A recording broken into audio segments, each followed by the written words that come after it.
Good morning, gearheads. It's Sunday. The playoffs are only a few weeks away, and as always, the Blind Mike Project is your pregame show, now and forever. Go to blindmike.net for all of Blind Mike's links, including those to Why Are You Laughing and breakdowns of comedy specials. On today's show, Dave Portnoy and Brianna Chickenfry need to get a room already. Brendan Schaub's CTE is acting up again. And Stuttering John is striking everyone he can. Will this be the end for the dues payer? Mike digs deep and lets us know. All this and more. And now, here's your host, Shane Gillis's BFF, Blind Mike Geary. HACKRIDE must write those for her, right? I don't know, but I love them every time. The playoffs are weeks away. We need updates weeks in advance. No, with a pregame show now and forever. I love it. The idea, like, if you're not a sports fan and you listen to this show, you're like, playoffs for what? It is funny, though. We've upgraded. It's baby steps. It used to be like the playoffs are 87 days away. Or something. The Ducks play football in 48 hours. Yeah. And to be clear, Casey, I enjoy it. I find it funny. I'm not insulting you. You're a great man. I genuinely find it funny. That's why I'm laughing about it. All right. Casey Day made me laugh. We had I had drastic technical issues this week.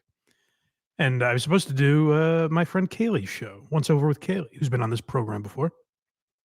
And I signed in and she just couldn't hear me. And there was really nothing I could do about it. I didn't know what to do. So I had the team working, my crack staff working day and night on this. And I appreciate it, boys. Both Craig and Casey helping me out with this issue. And Casey's talking me through it. And he gives me every single detail of every technical aspect of everything. And he'll just talk. He'll go off for a while. And then he eventually just keeps talking and he goes, well, I got to say, Mike, this is one of the best conversations we've ever had. I just couldn't respond to him. I like that a lot. Yeah, it was very funny. So you go support Casey and ELECTRA, HackRideStudios.com. Yeah. And I'm guessing they'll be back with us next week, guys. Yes. Christian Blatt trying to shove me out of my own show. What did you say? Messaged me and he was like, don't do a show on Sunday. I need that time slot. And I thought, you son of a bitch. No, he very kindly reached out. Go watch Who Are These Broadcasters on Sunday. Maybe I'll take the day off because Christian Blatt demands it. He's a good man. He'll send a super chat in about 5 minutes. Yeah, I know. I'm fishing for that. No, he's a good man. Everyone's a lovely guy, you know? You actually already plugged his show, so maybe he won't send it. We'll talk about Skankfest in a little while. That's where I was. There's some stuff I want to address. I haven't been able to talk about this Kirk stuff, and I won't be able to. So I figured I would do it here. Usually my motto with that is I'll leave it for when I'm on the show, but I don't know when the show will be back. So I figured we'd discuss it here. First, I should tell you to go to blindmike.net, support this program. You guys might know that I moved recently, and I've been pretty chill about this, but you owe me $26,000. Apparently, when you move, you're supposed to solicit money from your fans. That's what we'll be talking about later with Jeff Dye. So you guys have some debts to pay up on. So go to blindmike.net to do that. You can become a member for as little as $5 a month, and you get early access and bonus content. We just did a bonus episode. We got back into Julia Fox's book with Carl, which is always fun. It's Julia Fox is a hell of a fiction writer. Her book is very interesting. I don't think for the reasons she wants it to be, but people seem to be enjoying that. So check that out if you're a member on Patreon or YouTube, or just support the show for free wherever you get podcasts. Blindmike.net is where all my links are. So thank you, folks. Yes, Kirk tweeted while I was away that he is taking time off. Hopefully obviously everything's okay. I sent him a text that I'm sure is mockable. I'm never good in those. I'm never good in those situations. But I didn't tweet anything this time because I looked to see if like Justin and Dave were tweeting and they hadn't. I figured I'd follow their lead. Justin sent me an odd text. I asked Justin what, like, I kind of reached out to be like, do you know anything? And he replies, no. I was like, okay, well, good talking to you. That was it. Sorry to bother you. Yeah. 2 letters. He's probably pissed at you because every time you fly, something bad happens. It seems that way, yeah. So obviously, I hope Kirk is doing okay. I deal with depression and anxiety and all that stuff, but it doesn't seem like anywhere near the levels that he deals with. So I really admire that he's able to kind of tap out when he needs to here and there. It also has to be a struggle because like this one, sometimes there's like hints, like he'll kind of allude to it on air. I had no idea this was coming. You know what I mean? Like he seemed like in good spirits and everything on the show. So hopefully he's doing okay. And I can't imagine what that's like to deal with. I could have used this opportunity to shit on him, which people are doing now. Very courageous of Brianna Chickenfry. So this is something that the Minifans have been buzzing about the last week, and I'm with the side that says like, hey, she's allowed to do it. Kirk even tweeted that. Like he made sure before he got off Twitter to say like, hey, people are gonna use this to take victory laps, whatever. I make fun of everything, so fucking go for it. I don't care that she made fun of him or insulted him or whatever that was. Brianna Chickenfry posting, is that on Instagram or TikTok or something? She's like, ha, loser, whatever the fuck she said. Yeah. Instagram, I believe. My issue with it is it's weird to, you make these vague allusions. Like Kirk will talk about Chickenfry and Brianna will respond with these vague, she'll wear his shirt or she'll make these like, this vague, like people are outside my house or whatever the fuck she references.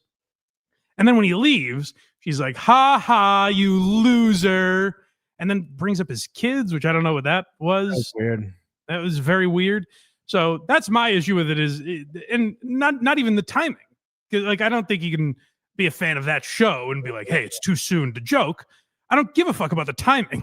It's that it's a completely cowardly act to hide from the guy for a year. And then the second he goes away, stomp on it. Ha ha, fucking loser. And do this embarrassing podcast that she did with Portnoy. Portnoy defended Kirk a little bit, but the main thing I wanted to address with this podcast is the timing of me saying this is odd. I realize they kept saying he's in a mental health facility. I have no idea if that's true or not. Maybe it is. I don't know if he said that. I think it's just basically he said he's taking time off. He didn't say anything. I genuinely have no idea. He responded to my text, but we didn't get into what he's doing. So, if he is in a mental health facility or wherever he is, they kept saying that. My issue with Portnoy is this exaggeration of he's a madman, he's a lunatic. Like, yes, he has mental health issues, but this idea that he's like some unhinged, crazy man who will do anything, that's been so wildly exaggerated. Like I watched Whitney, Portnoy, and Gaz be like, and they're serious when they say this. They're like, yeah, he tried to ruin Robbie Berger's life. On the list of KMS enemies, believe me, I'm making lists. Robbie Berger's not in the top 100. I did think in that instance Whitney was joking and everyone else was like, yeah, you're exactly right. It's always Whitney might have been joking, but like Portnoy in particular, he's always like, he's crazy. Like I think he's genuinely like terrified of him. I think so. And it's like I if you don't know the show or whatever and you see a clip of Kirk saying he's gonna blow up Jeff D. Lowe's house, I get where you're like, this guy's nuts. But then Portnoy also has rational conversations with him every week on that show. He's not some unhinged maniac. So that's the part I found a little odd. But let's see some of these clips with Portnoy and Chickenfry. It was devastating being around so many podcasts in New Orleans this weekend. It was kind of a funeral vibe knowing that BFFs is no longer on the air. It's very sad, but we soldier on. So this was the last ever BFFs. They did a 6-hour live stream, and an hour and change into it, they bring up Kirk's name. Are you going like full feminist on us? She is. She's going very full. Did you see the clip of me and her arguing in the last episode where she was? No. She was saying how just like all men are the worst and evil because of the context. I was just being dramatic. But why do you say I'm going full feminist? Because we have a crazy fucking maniac that works for us, and I called him out. Well, that's a little out of no. Someone's on her mind. Oh. His name didn't even come up, just out of nowhere. Like, yeah, it might take two to tango in the crazy department here if you're also obsessing with over him this much that his name just comes out. Well, not his name because you're afraid to say his name, but again, the crazy maniac thing is a little exaggerated. Like when Brianna lied, I'll just blatantly lied about Minifans stalking her or whatever. They would have assumed that he would go in and smash his desk and have some deranged reaction. He went in and had an incredibly measured, like, hey, if that's like, first of all, if HR is telling you that I'm worse to deal with than some stalker, that's an HR issue. But also, like, I would want them prosecuted. He had an incredibly measured response to it, and that is meaningless to them. They don't see that. They only see the negative. This is the other thing. They're like, why is he talking about me? He doesn't even know me. You know what you're speaking into, Brianna? It's a microphone. You're a public fucking person. You put your life out there for everyone. You have volunteered to do that, and you've made a lot of money doing that. So that's why people would talk about you. And when you date a music superstar and make that part of your brand and are very public about that, people are going to comment on it. Like, so that's why people are talking about you. It's not some crazy thing. Yes, if Brianna Chickenfry was a private citizen, like just a girl working at fucking Shaw's out on the Cape, and Kirk went to her house with a camera and was like, I think you're lying about your boyfriend being mean. Yeah, that'd be crazy. But she's on a fucking podcast. The craziest thing about this, and the biggest problem I have, is like, yeah, if she says something, I get it. The fact that she's like quadrupling down after he's not going to be able to respond for a bit. Yeah. And he will eventually. And honestly, when he does respond, it'll probably be much more measured and adult than whatever this is. Yes.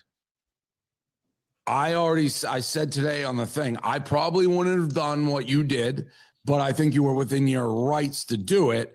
But it's just a gutter war now. No, his shit, like from that, I got like his world doesn't cross my desk. Like, what? I don't. Well, then how is any of this possible? That's what I was. Then how the fuck are we having this conversation? I'll tell you whose world doesn't cross my desk. Let me rephrase that. I can't tell you whose world doesn't cross my desk because I don't know who they are.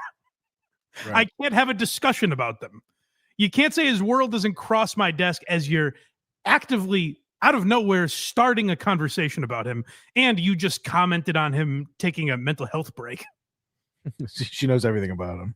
Right. Twitter. So I don't see all of that blasphemy. Well, that's good. Yeah. Like it doesn't it's not going to do anything. I'm sure he's going to come back and think that he can do, but it's like he started bullying me for a whole entire year. Okay, this is bullshit. Mm-hmm. And for Portnoy not to push back on that, can you imagine Portnoy's response if Nate or Smitty or any of these people over the years go, hey, Dave, Kirk's bullying me? Can you imagine if Rico said, hey, Dave, Kirk has been bullying me? A big point, though, is if you listen to Unnamed, Dave completely forgot how it even started. Meaning what? He completely. Yeah. I mean, Dave forgets how a lot of things started. He forgot how the Mick thing started, too, which is convenient. Right. So let's start with the Taylor Swift comments, and Dave in his head thinks it's about the NDA stuff. Right. And Brianna thinks that for some reason, or is lying about it or whatever. He said something. Yeah, oh my God. One more thing about the NDA stuff. Kirk, I remember I was in studio when they talked about it. Mm-hmm. And I hesitated to because it would be my bit to be like, I think Chickenfry might be lying about this stuff. So I was a little cautious about that. Kirk was on her side when all that stuff happened. He's like, this guy seems like a real fucking asshole. I know.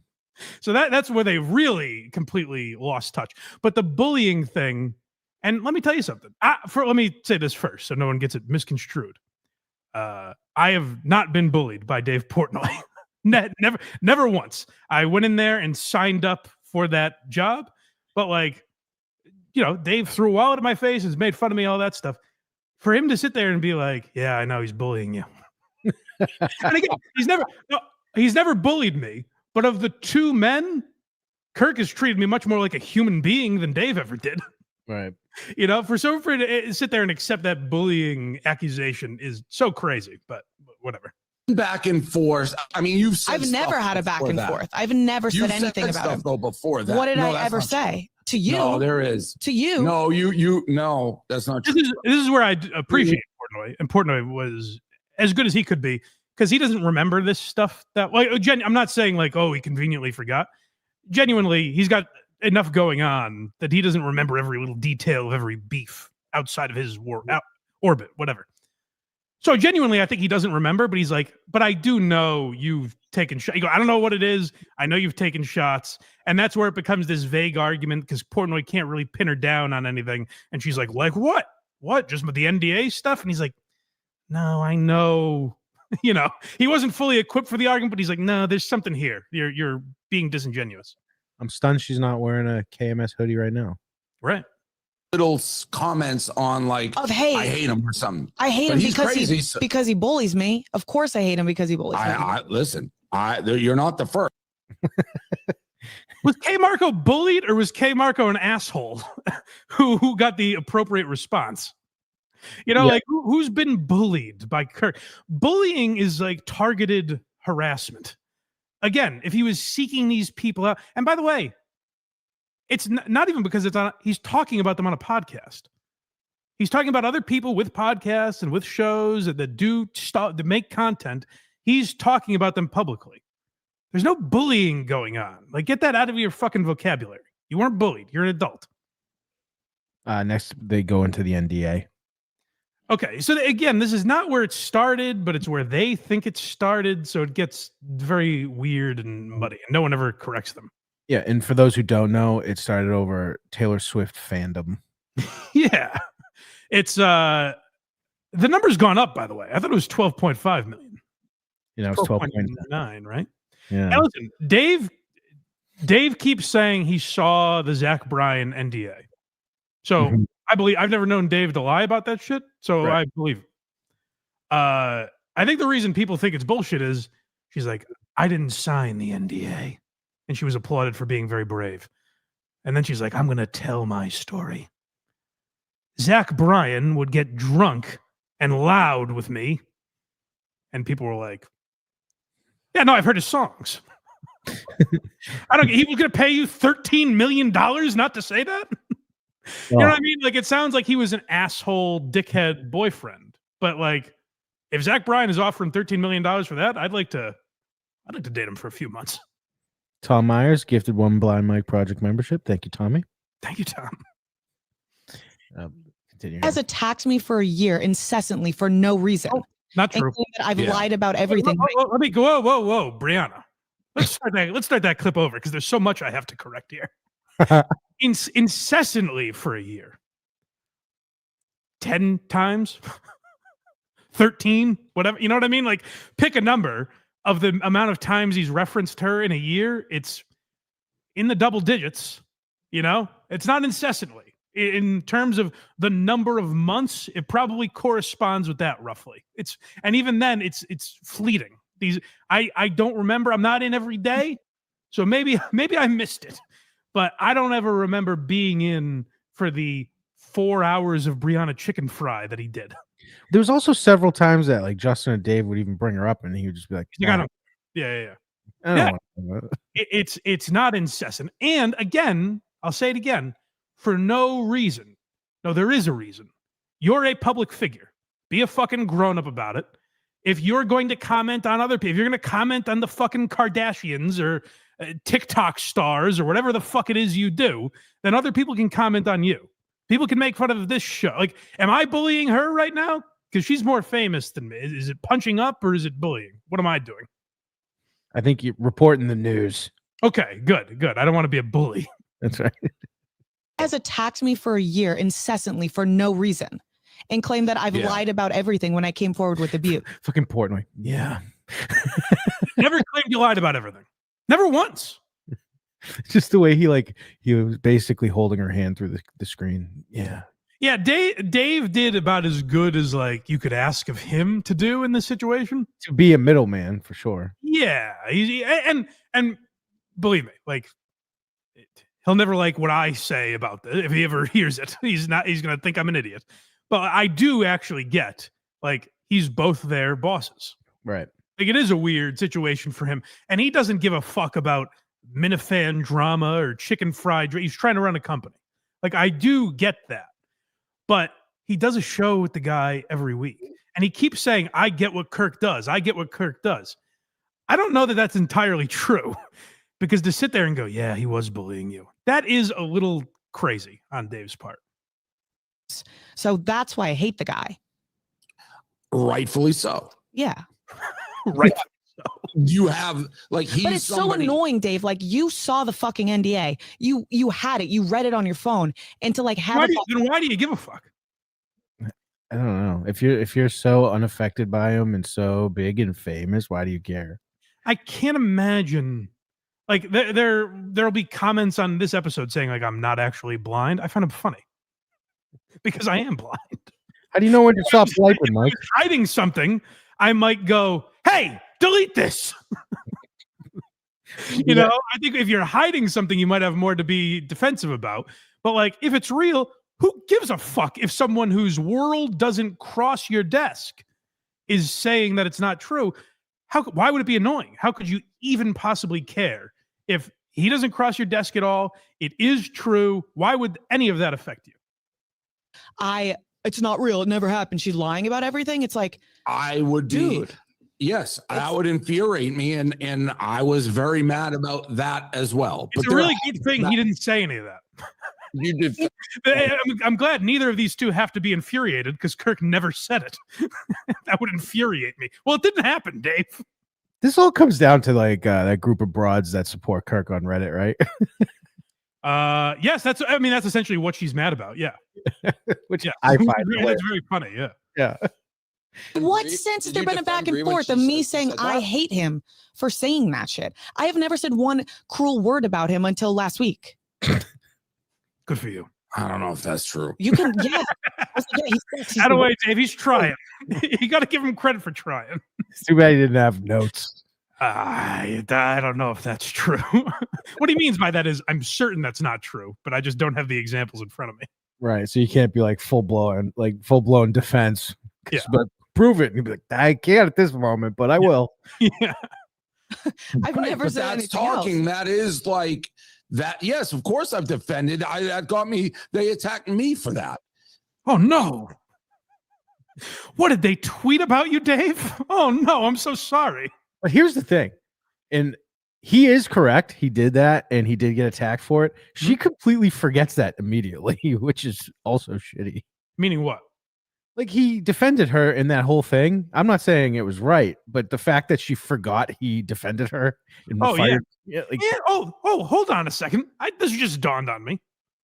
Attacked me for no reason. He was fired because of Brianna Chickenfry. Right. What do you mean no reason? And that was because I forgot about that part. And that was because of the Taylor Swift shit, which we're about to get into. Yeah. Because I said I liked Taylor Swift. That's how it started, which is crazy. Like Correct. Yes, it is crazy that he made a joke that you're a fake Taylor Swift fan and you took it so seriously that you called Dave and said, what do I do about this? And Dave said, I'll handle it. Kirk, you're fired. Yes, that's crazy. Not for the reasons you guys are saying it is. There's some jokes lobbed my way I get way less mad about. It's fucking nuts. You're a fake Taylor Swift fan. What do I do, Dave? How do I respond to this? This guy never spoken a word to him. in my No, goddamn life. I'm agreeing with what you're saying, but I am also, and I did say that point. I actually fired the guy for 4 seconds over it. I was fucking freaking out. So, but then there's also, you have mentioned him both ways. And it's like after this one, and by the way, the Minifans. But it's kind of a rightful mention, though. Like, what is she supposed to just sit back and? Well, his thing. By the way, Josh, way to get half a thought out. People just don't. How do they not get the optics where it's like, I'm stepping away. All right, now I'm gonna talk. Ha ha! What do you have? A case of the blues? Yeah, Yeah, it looks shit. And again, of course, she's allowed to do it. yeah. And if they had a real battle back and forth, like, go for it, you know. But the thing is, she was just quiet for a year. Would make these, like, you know, vague. If you didn't know they were happening, you wouldn't even notice them. Allusions to Kirk, and then all of a sudden is taking a victory lap. It's funny though, because Whitney pointed it out that this is all Dave's fault for not letting her go on KMS. Yes. I mean, we have the clip later. I think he admits that was a mistake. But Will be, and I don't have all of it. It's like the original on like the Taylor Swift stuff. It wasn't so serious. you don't think? What when he's Hey, listen, I don't remember it that well, so someone's gonna have to refresh my memory.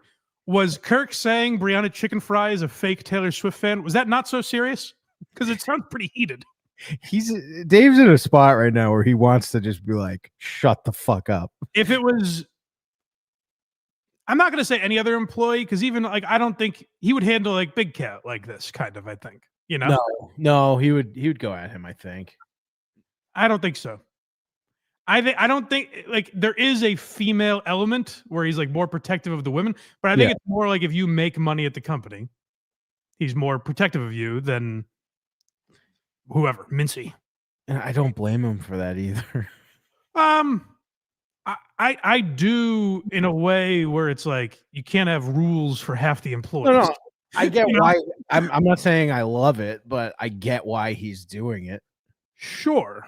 And now he's in a I spot get where it to he's- a degree, but as someone that would have like he hates me because I would do that. It's like I was a nobody. I was the lowest person on the totem pole there, but I was also on a podcast that talks about this stuff. So what was I supposed to do? Be like, Kirk, I'm going to sit this one out. You know what I mean? So to have this rule like, well, lesser employees can't make fun of bigger employee or whatever the fuck the rule is. You know what I mean? Like, that's pretty crazy to me. Imagine if you just went and got arrested in New York with them. Wouldn't that be something? Wouldn't it? Where'd we be? Want to hear my honest take on it? yeah. I think Kirk, the stuff he was saying was kind of like his point was like, I don't even know her. Why is anybody taking what I'm saying seriously? But she is in the I can news. translate. He caught himself. He was about to say, I think Kirk was fucking around. Yes. And then he realized that wasn't what Chickenfry wanted to hear. So he twisted his words into some fucking gobbledygook. He wanted to say Kirk was fucking joking. And then he's like, I can't say that because she'll freak out. So let me throw some word salad out here. And as you always do with someone, if you poke at them in a joking way and you realize it gets under their skin, you kind of revisit it. Sure. No, I disagree. The best way to respond to a joke is, hey, I don't like that. Fire him. Knock it off. She turns into Khaleesi with the dragons. Like a megastar, it's fair game to talk about. And then because he worked at Barstool, but because he talks about why can you talk about Taylor Swift? Why are you allowed to do that? Why are you allowed to talk about Taylor Swift, Brianna? Doesn't come across her desk though. He goes, focus on Taylor Swift. Well, she's a person. She's a female. Why are you allowed to talk about her? Because she's a fucking public person. She's a celebrity, just like you to a degree, Brianna. I don't. It's weird because she has this like, you know, I'm the shit thing that she does. Like that's her whole vibe is like, I'm so hot, I'm so cool, whatever the fuck. But then it's like, why would this person talk about me? Well, because you're all the things you pose as on TikTok. because he works at Barstool, you work at Barstool, like what he said got more weight and would end up on like the snark pages of people who actually hate you from the other.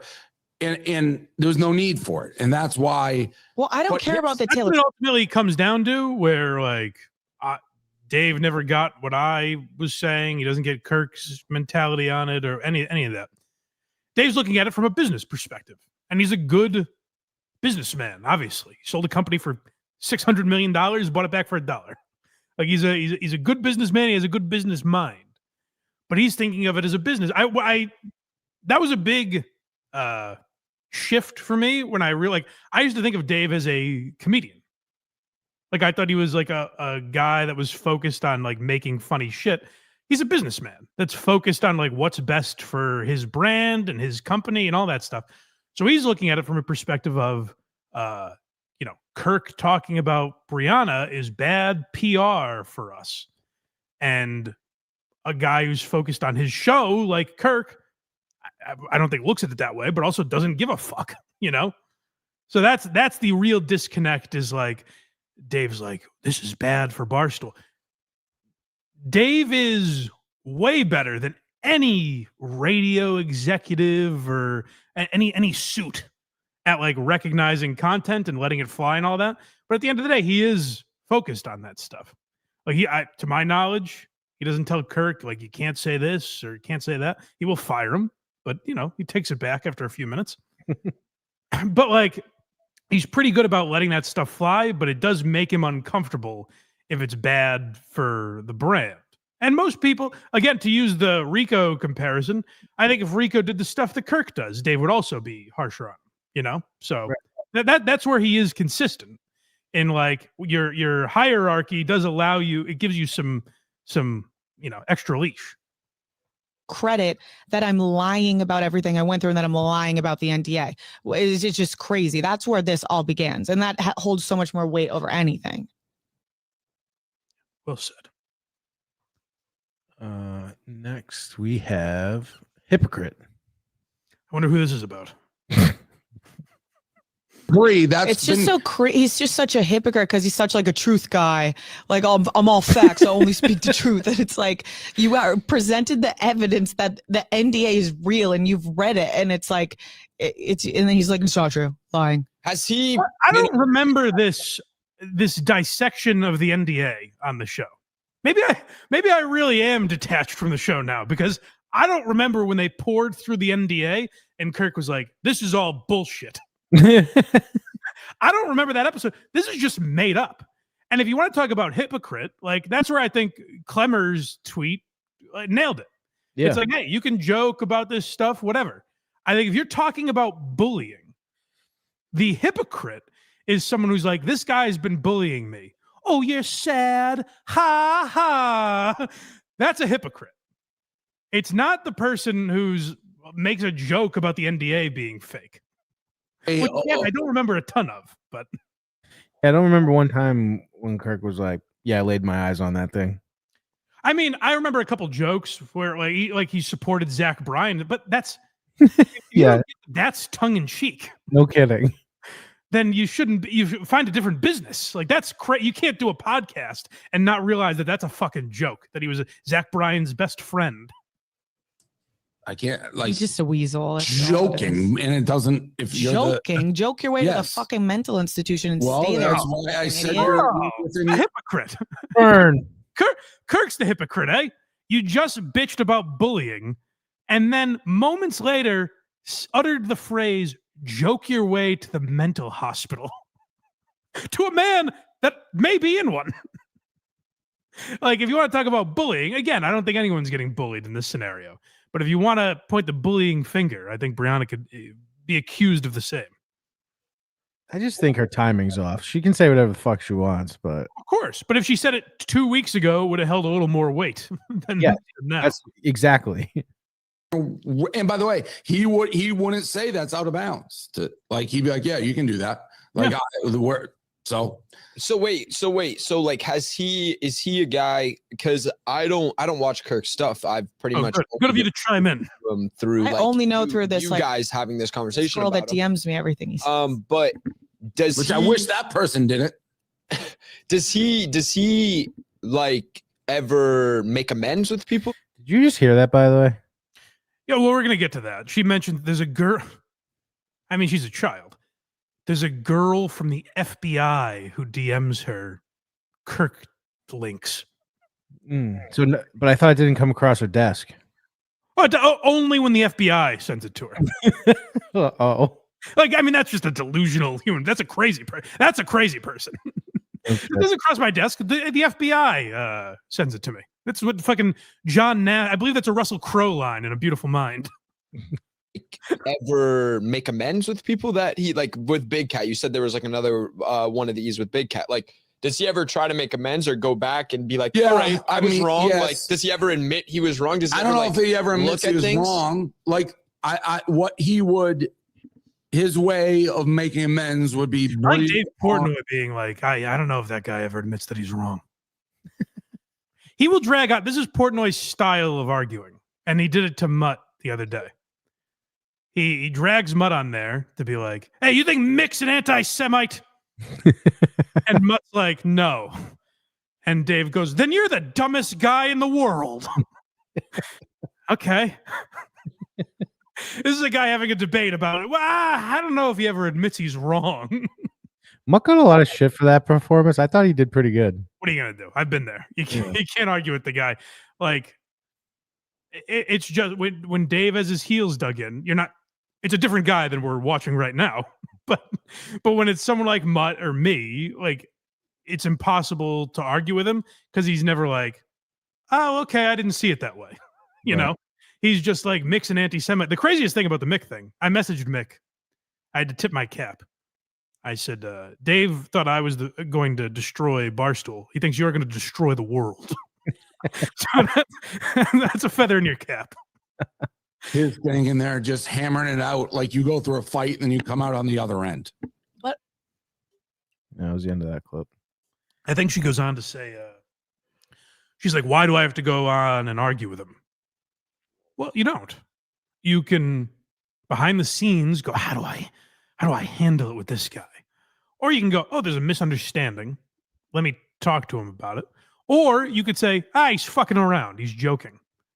He's saying things that I know aren't true in kind of a funny manner. Maybe I can live with that. Next, we have trust. Okay, let's hear about it. I mean, I like him and I get what he does. But if you're not in his world, I can certainly be like, yeah. Why do you like him if it seems like he goes so like at it with him or anyone on this disagree? planet would with- like him. Because it's What a coddled moron. Is that Josh Richards? Yep. What an out of touch idiot. And that is like genuinely a child and someone that has always been told they're right. Why do you like him if you disagree with him sometimes? Like, what a fucking dumb question. Say it, Mike. What? Say what he is. I don't know what you mean. He's a dirty lib. Oh, I don't know anything about him. Is he? Well, obviously. I mean, it's a coddled child, is what. If you're like, well, but Dave, I don't get it. You disagree with him, but you like him? They're the kind of people that cut people out of their family for voting differently. Yeah. I mean, yes. Like that's a generational. I mean, older people do it now too, but I think that's a generational thing where it's like you've been told you're right your entire life, and when you're told you're wrong, you're like, oh well, then I don't need this person. I'll just get him out of my life. He's a good person, Dave. no, I think it's psycho. Why But do you deep love down- him? Like that's where Dave doesn't get it. It's like, really? You don't think he's a good person? Like Dave thinks he's a bad person? Like, that's fucking crazy. Maybe Dave's joking, whatever. But again, of the two men, I've dealt with both of them. Kirk has been much more human to me. This idea that he's like some madman on the loose. Like, I don't spend barely any time at all with him off the show.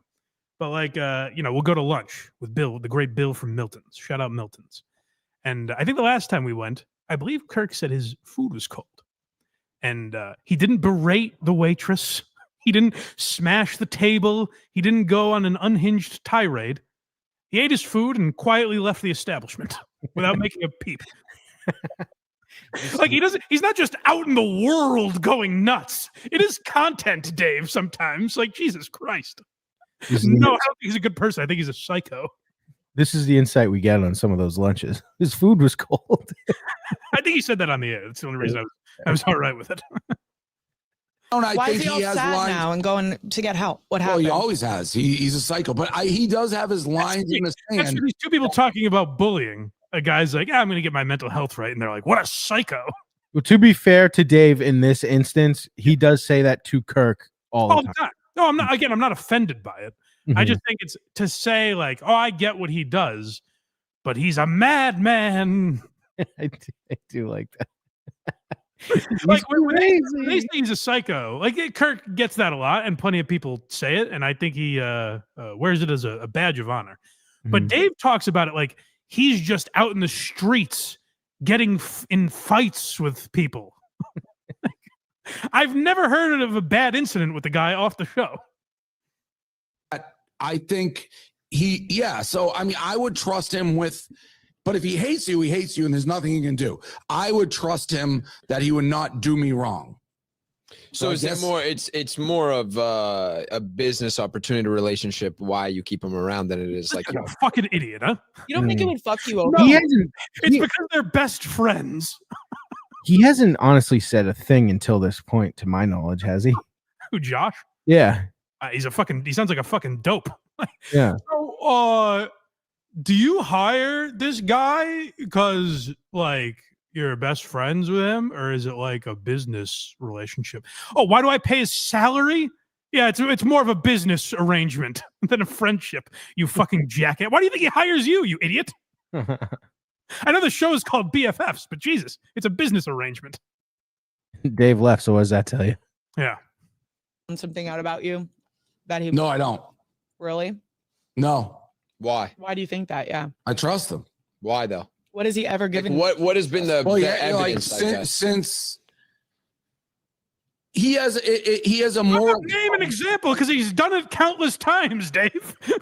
That's also like so he could have been like, yeah, Business Insider, all that stuff. Yeah. But it's also like explaining why you trust someone is also like hard. It's like, I don't know. Why do you trust him? But it's not that difficult, because Dave could have gone. Well, every time I've been in trouble, he's gone to bat for me. Right. Before the show, literally, the reason I guess not directly, but like part of the reason I got on the show, like when I first had Kirk on my dumb little podcast, I asked him on the show, I was like, why did you do this? Like, because I was nobody. And he goes, I saw you are an intern at Barstool, and I respect what Dave does, and if his guys ever need anything, I'm there. Like, that's going back to 2015. So, like, I think Dave has plenty of examples of times Kirk has been there for him. Like, these two fucking numbskulls. Why? Well, don't you like? That's how out of touch Chickenfry is on this. She looks at him at Kirk as like some backstabbing, like he's trying to get to the top of Barstool. That literally, he's a guy. Like, if he marketed himself, I think he's more talented than Dave. And I'm saying that objectively, like genuinely. I think if he had the marketing and branding mind that Dave does, I think he'd be the biggest content creator on the planet. I just don't think he's interested in that. Like, if he was some conniving weasel that Chickenfry thinks he is, he'd be bigger than Dave. So, like, it's just. I mean, it shows they're delusional when they're talking about this subject. Change. He doesn't think he did anything wrong with Brie. Right, but why wouldn't That's he a then? Mentally insane person. Like, Why how wouldn't could you he- trust Well, him? he is in a mental institution right now. Yeah, you should throw away the fucking key. But Brie, you did poke him with a stick. Hold on, I will quote Kirk when he was on KFC radio. I think when he first got hired, KFC asked him something like, "Do you think you'll have like continue to have like crazy interactions with the people here?" And Kirk goes, "Kevin, I'm on antipsychotic medication." I always remember. I found that answer so perfect. Like he's the first to say that, but like this is not an example of his insanity, if you want to call it that. The initial. Yes, you have. Then tell me, Dave. Say right fucking now Because what if I you're said on to him. like a podcast, be like, And I say, I hate the guy that discredits my abuse and says that the $12.9 million NDA isn't real.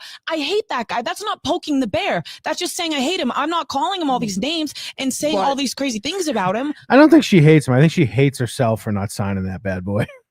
Yeah, I know. Seems like a mistake. I was wrong. I was like, hey, well, it'll be worth $13 million for her to talk about it, and then she didn't really have much. Well, she couldn't really talk, so he was mean and loud. He stopped talking about you for a while. No, he didn't, Dave. It's all. Yes, it's he did. no, he didn't. I get sent it every single time he talks about me. This FBI person on Instagram, she sends everything that I ever need to know about shit that he says about me. right across her You want desk. to talk about insane, but that sounds like a maniac. There's someone. If Kirk is in an institution right now, again, I'm not sure he is. If he is, someone is saying something like that into his ear next to him. No, Right. the woman from the FBI is sending me clips of him, and that's how I know. That is- A woman from the FBI. By the way, listen. I don't want to speak ill of our president. Get the FBI in shape if they're worrying about Brianna Chickenfry clips. this is the last clip. This is the audience.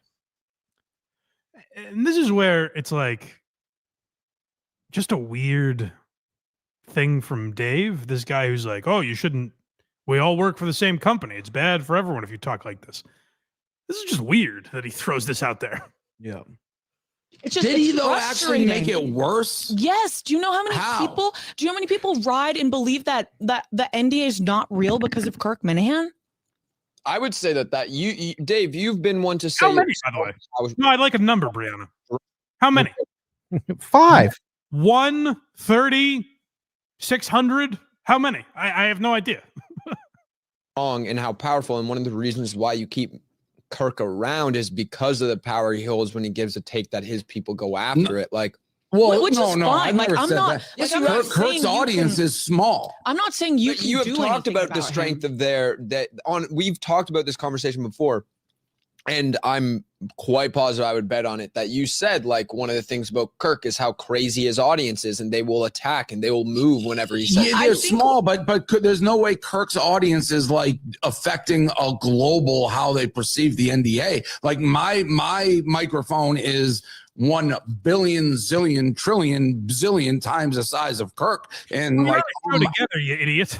And every time you've argued with him, it's made news. I don't see Ryan Whitney bringing that to the table on Unnamed. And No. also this whole thing started on KMS. Right. It Like, that's wasn't where it's on like Dave said Kirk's salary on air, which is a healthy chunk of change. I don't know anyone with a small audience getting paid that amount of money. That's an odd business decision if it's as small as Dave is claiming. you're saying I read the thing. So there's no way, like you may have his crowd, which is small, vocal, and loyal, but that's not, and if Bree doesn't have Twitter, like that's not changing how the masses view this. No, but I'm not even like I'm not like getting frustrated and saying that you could do anything about it, because I genuinely do believe when we talked about it on the phone when it came to you, like You said, can you do something about this? That conversation? Yeah. I'm aware of it. don't say anything to him. Just the idea that she's like, I'm not asking you to do anything about it. I just called you and said, like, what can you do about this? You know? I didn't say fire him, but I mean get rid of him. And to be fair, like, maybe she didn't mean fire him. You know what I mean? Like, maybe she really did say, like, hey, how should I approach this? Like, her and Dave have a relationship. She's like, I don't know this guy. Can I go on his show, or should I go on his show? And Dave was like, no, he's crazy. Dave worried at night that Kirk is lurking outside. I genuinely do believe when we talked about it on the phone and when I came to you, like you're giving me actual advice of saying don't say anything to him because it's just not worth Look it. out, he's nuts. Hindsight.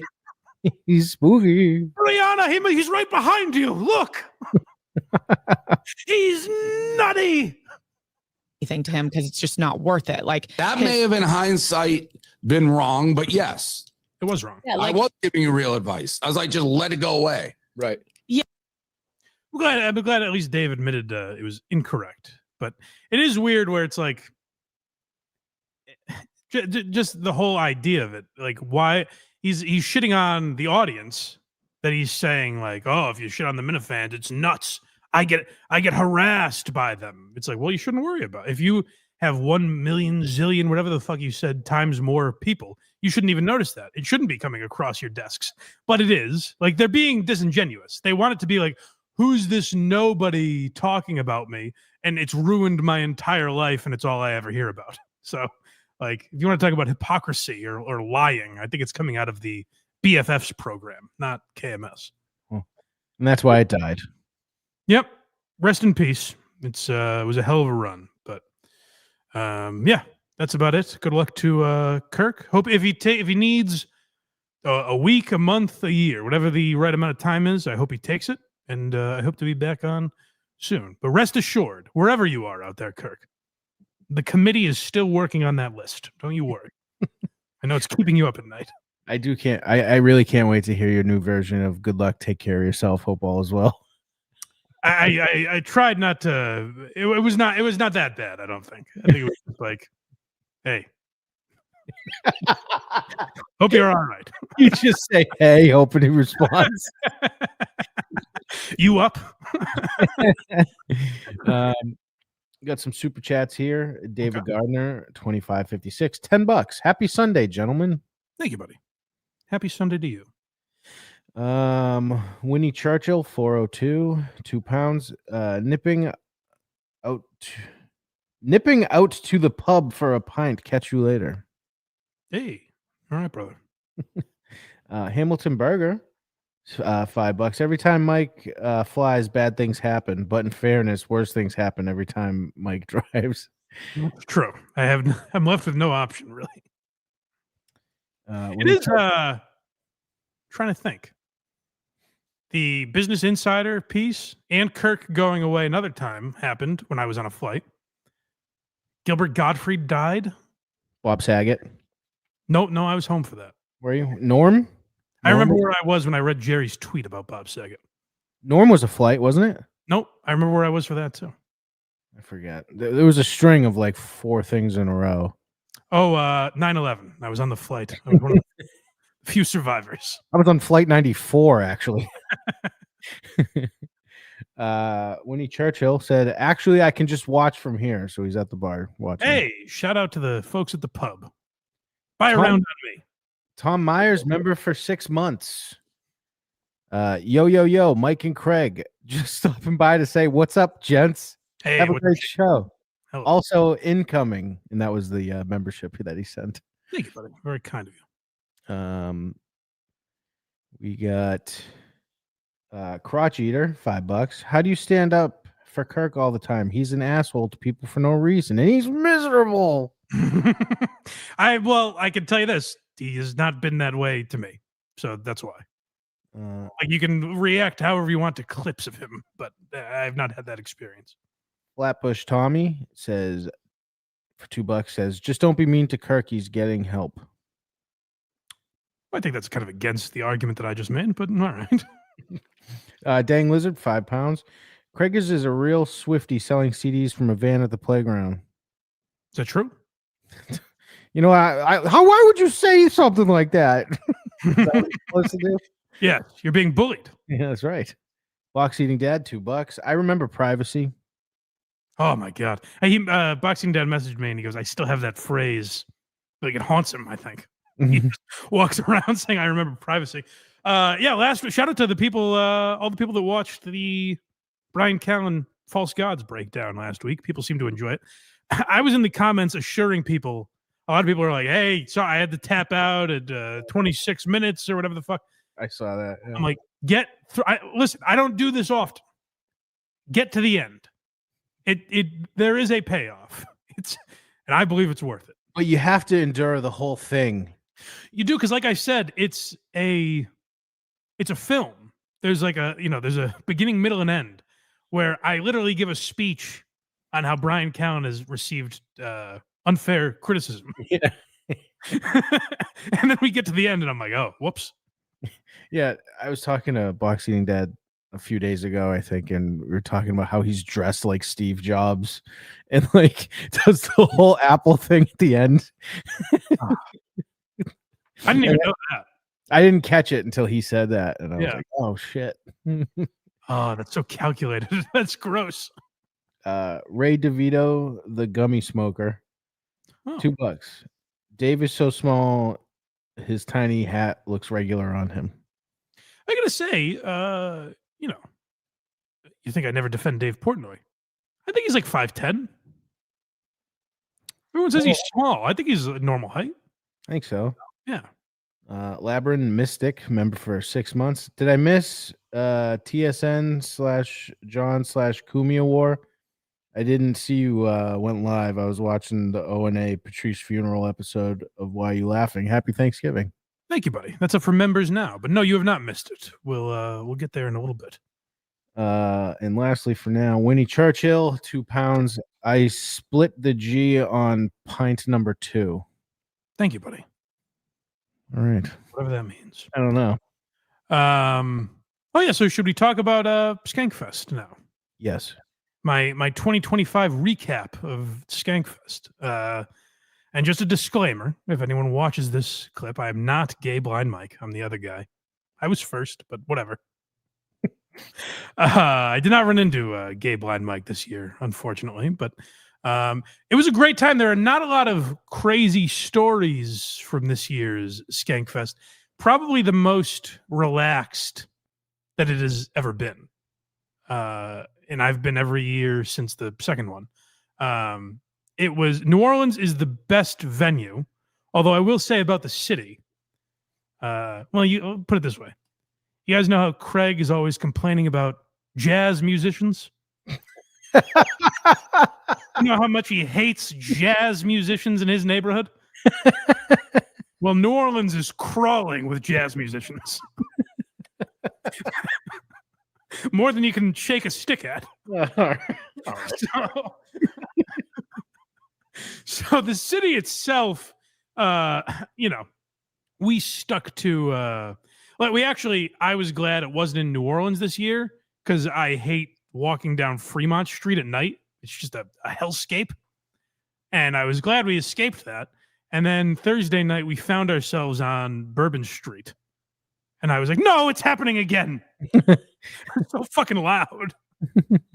But Thursday night, like, it's a cool, I tweeted this, and it's not that Ron Bennington is on my Mount Rushmore of comedians or anything.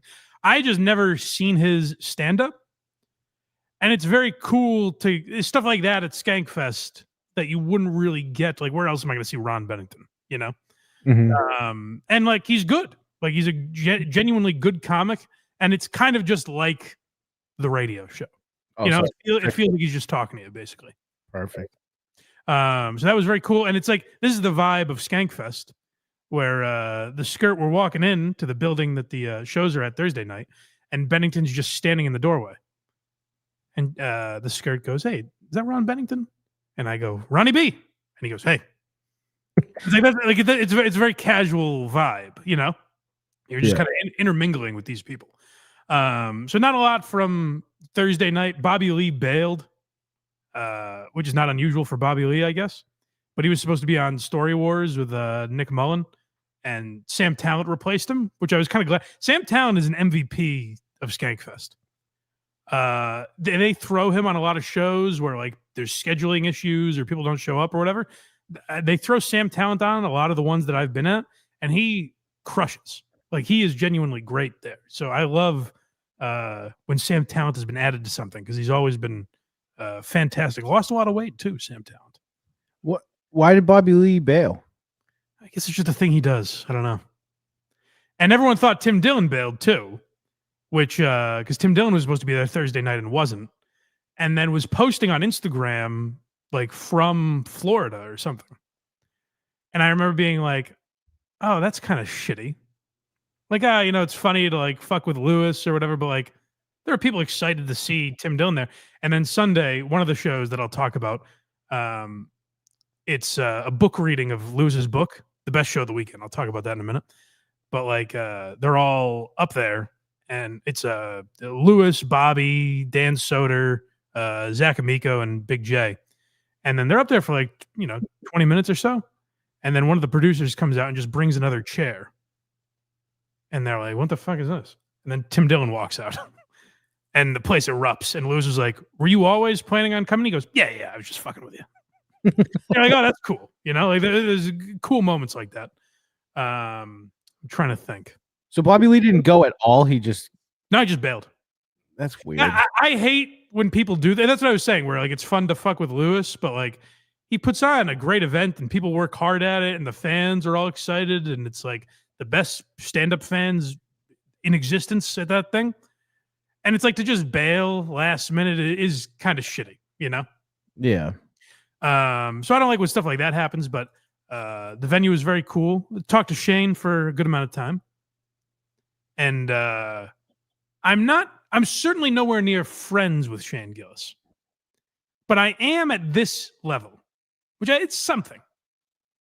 I am at the level where he'll see me and come over and chat with me, and people will be waiting to talk to him that he doesn't really want to talk to. So he'll spend a little extra time chatting with me. You're his grenade. Yeah, I'm sure he's not loving the conversation with me, but it's better than the next guy, He can dip out in the middle of the conversation while you're talking. You don't know. He grabs a beer. He comes back. Exactly. Yeah. So we chatted for a while.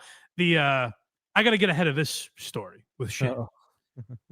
I want to get ahead of this because I know if the skirt ever leaves me, this is going to be a big part of the smear campaign that she tries to get people to believe this story. And I need folks to know it's not true.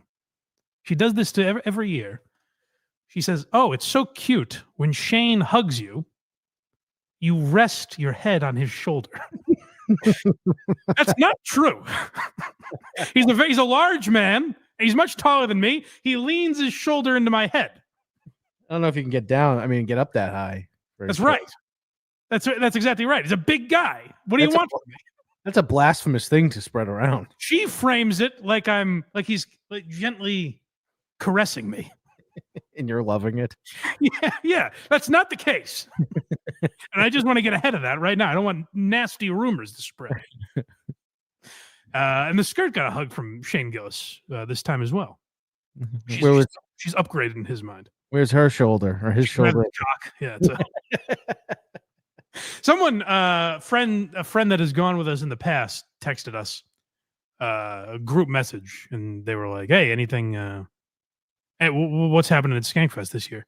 And Alba replies, she goes, "Nothing too crazy. We talked to Shane Gillis for like a half hour last night." And I said, "I like that I've given her enough experiences that's not crazy." Yeah.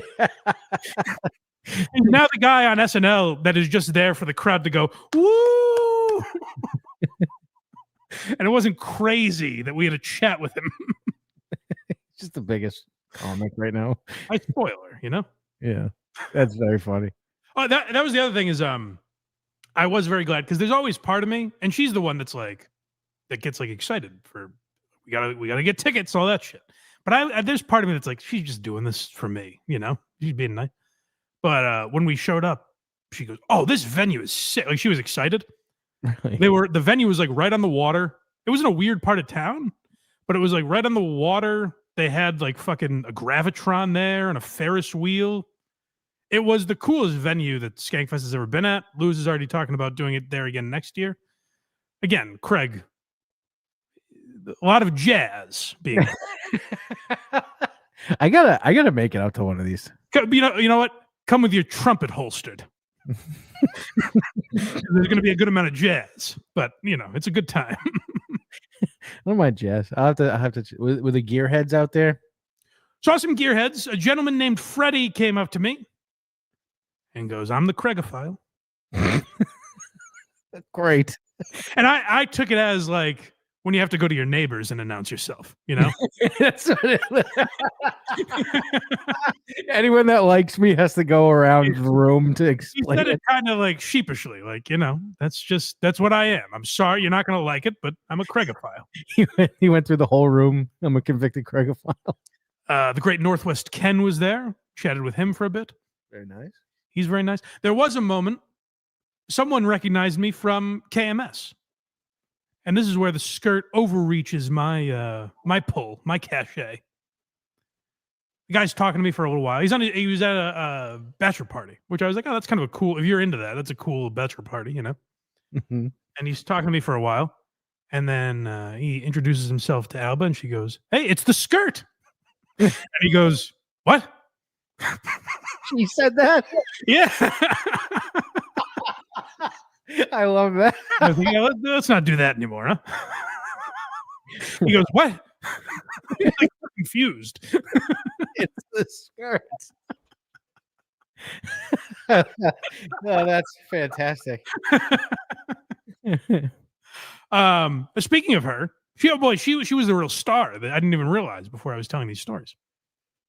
We met Dan Soder, who we've seen before in past years, but she loves Dan. So like I like Soder. She loves Soder, which is kind of Soder in that group. Soder's like the heartthrob, you know. He's like the like girls are going up to him there more than a lot of the other comics. And Soder's talking to us for a minute, and she goes, "Hey, you said you were going to have dates in Boston, and you don't." And he goes, "No, I do." She goes, "No." And I'm watching this like, what is she doing? Because I don't know his tour or anything. She goes, "You said you were going to announce Boston dates soon, and you haven't." And he goes, "No, I have. I'm pretty sure." And I go, "Yeah, I'm sure he has." And she goes, "No, you haven't." And he goes, "Yeah, I have." And now I'm watching a guy who I've listened to podcasts for, like, I know how he argues, and I'm listening to a woman who I've heard be wrong but dig her heels in arguments. And I know how this is going to go. And I'm just going, hey, you know, maybe he's coming to Boston, maybe he isn't. Girls are lined up and go, "Hey, Dan." And he goes, "1 second." Now he's getting like kind of agitated. He pulls his phone out. And he goes, "I'm telling you." And I go, "Hey, what's the big deal? You know, you're coming to Boston, you're not. Who gives a shit? Let the man on his way." And now he's got his phone out showing her dates. And she goes, "I don't know. I didn't see him." She's negging him now. This episode should be called Dan Soder's Coming to Boston. And then I found this out last night. This was disturbing. She messaged him on Instagram and said, "Got the tickets." I was like, "You're losing your mind." Did he respond? She would never tell me. God only knows. If you got backstage passes, he responded. She left an impression. He's not going to forget her. I guess. Yeah, the best part was like girls coming up to him and him going, "1 second." That's hilarious. Putting his hand up like, "I got business here."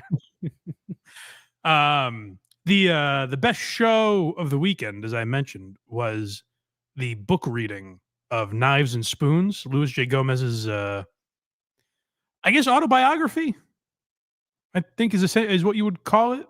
I don't know if it's like self-help or exactly what it is. But it's about like his childhood and stuff. And the credit to Lewis. It's like I say with Colin Quinn about Tough Crowd all the time. Credit to Lewis for like writing a book about his life and like pouring his heart into it, and then allowing his friends to completely rip it apart for an hour and a half. Like literally, Tim Dillon said, "This is a terrible book. Don't buy it."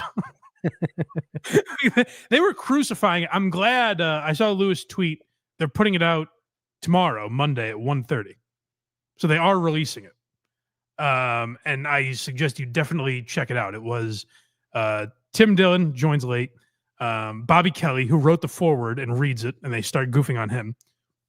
Zach Amico, Dan Soder, and Big J. Okerson. And Dave Smith also. And Dan read a lot of it. Lewis is a fool if he doesn't have Dan read the audiobook. He should read it himself, though. Like, he probably should, but like Dan doing Lewis voice. And like, so Dan's reading it in Lewis voice. and then would switch like he references his mom and then he does his mom's voice, like without skipping a beat. Like it was so well done that I think they kind of have to have Dan as Lewis reading the book. That would be very funny. Pay him. Let him do it. That was definitely the hardest I've laughed at any Skankfest. I think I'm glad I was in the room for that one. Was Ari there? No, my theory was always that Ari was going to have some grand entrance. He did not show up. Huh. So they didn't do that show where they talk shit about. No, disappointing. I would have loved to hear the Bill Burr talk this year. Oh, that would have been great. Yeah. So no, and that might be why it felt a little less chaotic than other years. No Ari, but it was like I don't know how other people felt. I'd be curious. Northwest Ken and the gang, you tell me. It really did feel like much more relaxed than usual. No huge surprises, nothing crazy going on. Like they had the fights going on outside all day. So there was stuff like that still, but it wasn't it was relaxed. It was a chill vibe, which I liked, you know? I like a chill vibe with fights 24/7. Yeah. It seems implausible. And fucking Ferris wheels and gravitrons going off. But given all of that, yes. I also tried Alpha Brain. They were giving out free samples of Lewis's coffee. It actually was good. I'm not a coffee connoisseur. Maybe I just have a weak palate, but I genuinely liked it. His coffee is Alpha Brain? I'm sorry. Body Brain. Oh, I was like, Jesus, Rogan's going to kill him. Alpha Brain with an F. Sorry, Body Brain coffee. Okay. Yeah. That makes more sense. Yeah. Trying to think of anything else crazy. Like I said, it was a pretty laid back year. We went to, while one of the fights were going on, we went to Unmasked. It was Ron Bennington interviewing Dave Smith. Really? And I think we're red pilling the skirt. She walked away from that with a lot of big ideas. Nice. She's like, this Dave guy's making sense. Perfect. Yeah. But that was very cool. It was cool to see. Like, I really liked that. And I think it's like the perfect element for Dave there. You know, he gets to get the political stuff out, and Ron seemed genuinely interested in it. I thought it was a very good interview. Tuesdays was great. Tuesdays usually struggles like with their live shows and stuff, or at least they say they do, you know, like they always end up being like, this sucks. We weren't prepared. You're like an actor calling Robert De Niro Bob De Niro right now. Why would I say? Yeah, Tuesdays was great. Oh, come on. That's what people call it. Tuesdays. That's an insider term. My buddy Tuesdays. Yeah. But DeRosa was on there. He killed. I saw DeRosa stand up again. He's got new material I very much enjoy. I'm not going to tease it this time. Don't do it. I won't tease it this time, but DeRosa's becoming one of my favorite stand-ups. I really liked I Never Promised You a Rose Garden. He's got some good new stuff as well. He's like one of my favorite radio guests or podcast guests. Yeah, I love DeRosa. Trying to think. We went to Are You Garbage? That was very fun, but I'm trying to think of any other stories. I think that's basically it for story. We saw Lewis a couple times, and he chatted with us at the breakfast place. We went to the same diner as him and ran into him outside. And he said something to me. He goes, so are you like totally blind? And I was like, I think I've had this conversation with him before, but I was like, no. I was like way worse than I was years ago, but you know, the lights are going out. I don't know how much more time I have, but not totally blind yet. And he's like, how do you like comment on all these shows if you're blind? I'm like, I listen to them.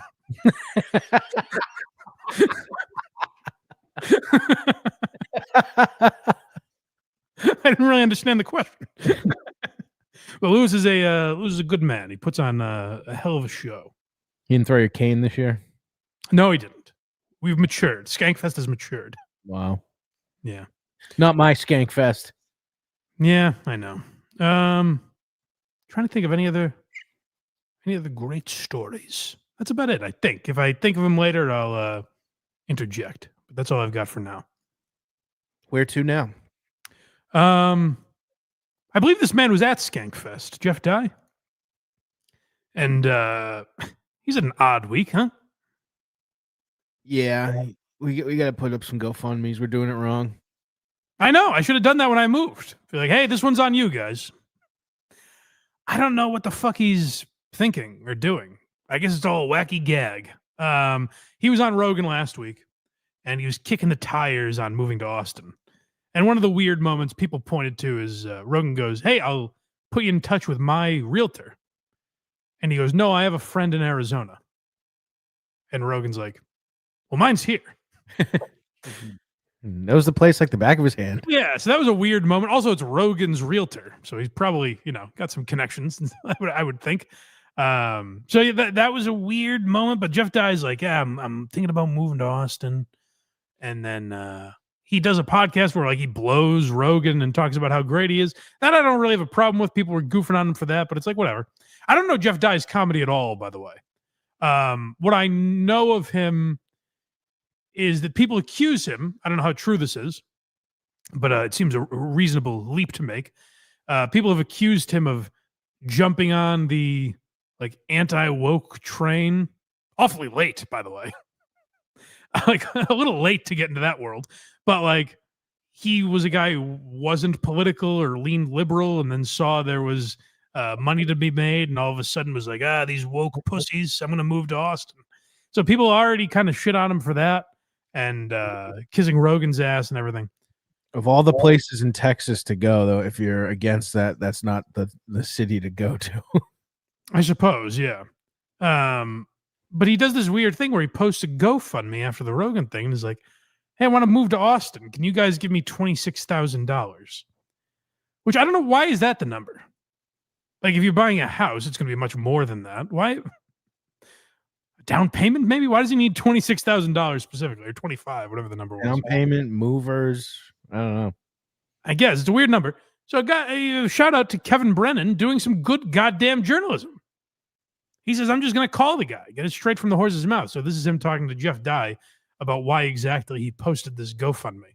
The truth is, I probably am going to stay in LA now, anyways, and annoy all these people who are pissed off at me. Oh, you're going to stick it to everybody. Oh, this is the other thing Jeff does, where he's like, "Oh, I have all these haters. I'm annoying everyone in LA." Maybe that's true, like person to person. Like maybe he deals with individuals that are like, "Oh, this Jeff Dye guy, get him out of town. He sucks." That is not the public percent. No one's like, "Oh, we got to get Jeff Dye out of LA. Fuck this guy." Like that. It's not this big conglomerate of people that are hoping he moves. So it's already starting a little weird where he's thinking of himself in this grandiose way that no one else is in on. Why? The truth is, I was maybe talking out of school saying that I was going to move to Texas because I was all excited about looking for homes, and my eyes are bigger than my wallet, and I saw all these great, cool homes, and the truth is I probably can't afford what I'd like over there. I do want to move to Texas. I am excited about it. I was all excited, but I don't know, these things take a long time, that process. Yeah, I know. I'm a grown-up. I've done stuff. So I guess I didn't realize that. Can I just say it was good to see Kevin be a person again. Not reading a super chat. Yeah, he's great. Yeah, there's too much where it's like he's always angry and he's threatening Chad Zumock or whatever the fuck he does now.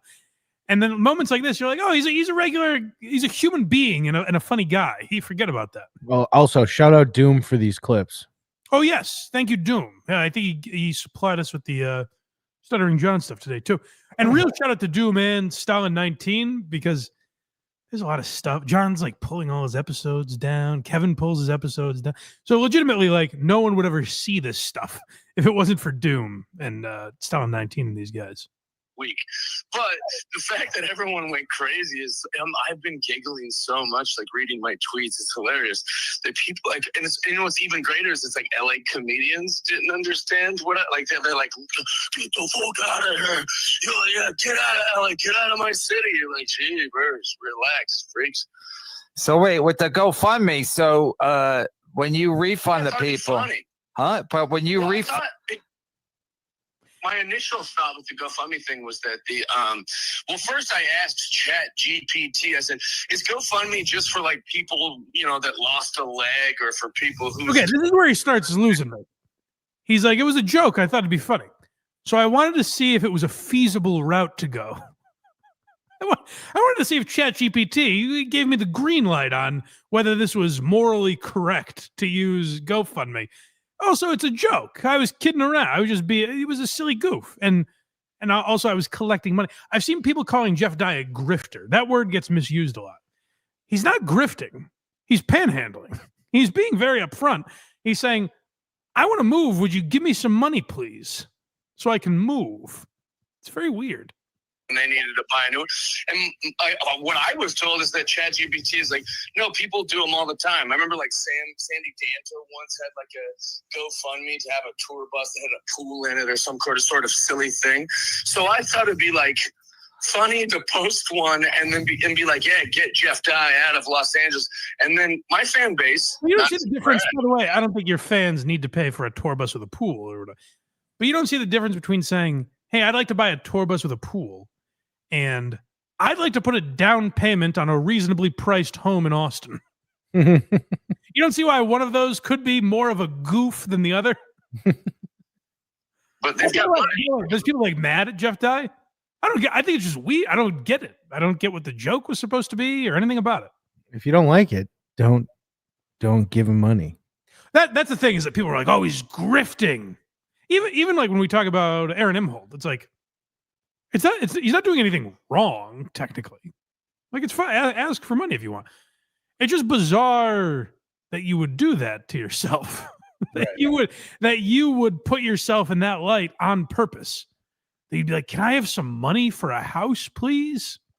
And like, you could get into the argument, and I've heard Aaron do this before. It's like, technically, by saying, hey, subscribe to my Patreon, support the show, like, they would say that's what I'm doing. But I'm saying, like, hey, I'm going to give you some content. If you'd like to pay for it, you can. Not, I'd like to move. Could you give me some money? I don't have friends that I would ask that of. Like, that's just, right. It's an odd way to behave. Because typically friends will help, and you don't want that over your head. Right. You're like, oh, I wouldn't do that to a friend. But, right. But I guess you would do it to a stranger? It's weird. Anyways, send the super chats, please. Yeah, of course. A lot of like conservative rich people like my comedy. So I thought it was going to be this kind of like, we're all afraid of big, scary Gavin Newsom. Let's flee California. Like, I don't know. I guess what my haters will say is another failed joke by me. But I thought it was going to be funny. Jeff, I'm not a hater. I got no problem with no beef with you. I don't think anything in any direction about you. It's not to go it's a joke on Gavin Newsom. Also, I have rich fans with disposable income.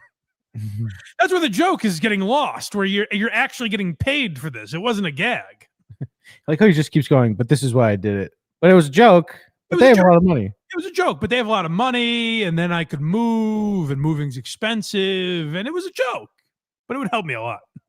Extra money in my pocket. I thought my rich fans would be like, yeah, Jeff, enjoy Texas and give me some. What a shitty way. This makes me dislike the guy. I've never thought anything about him.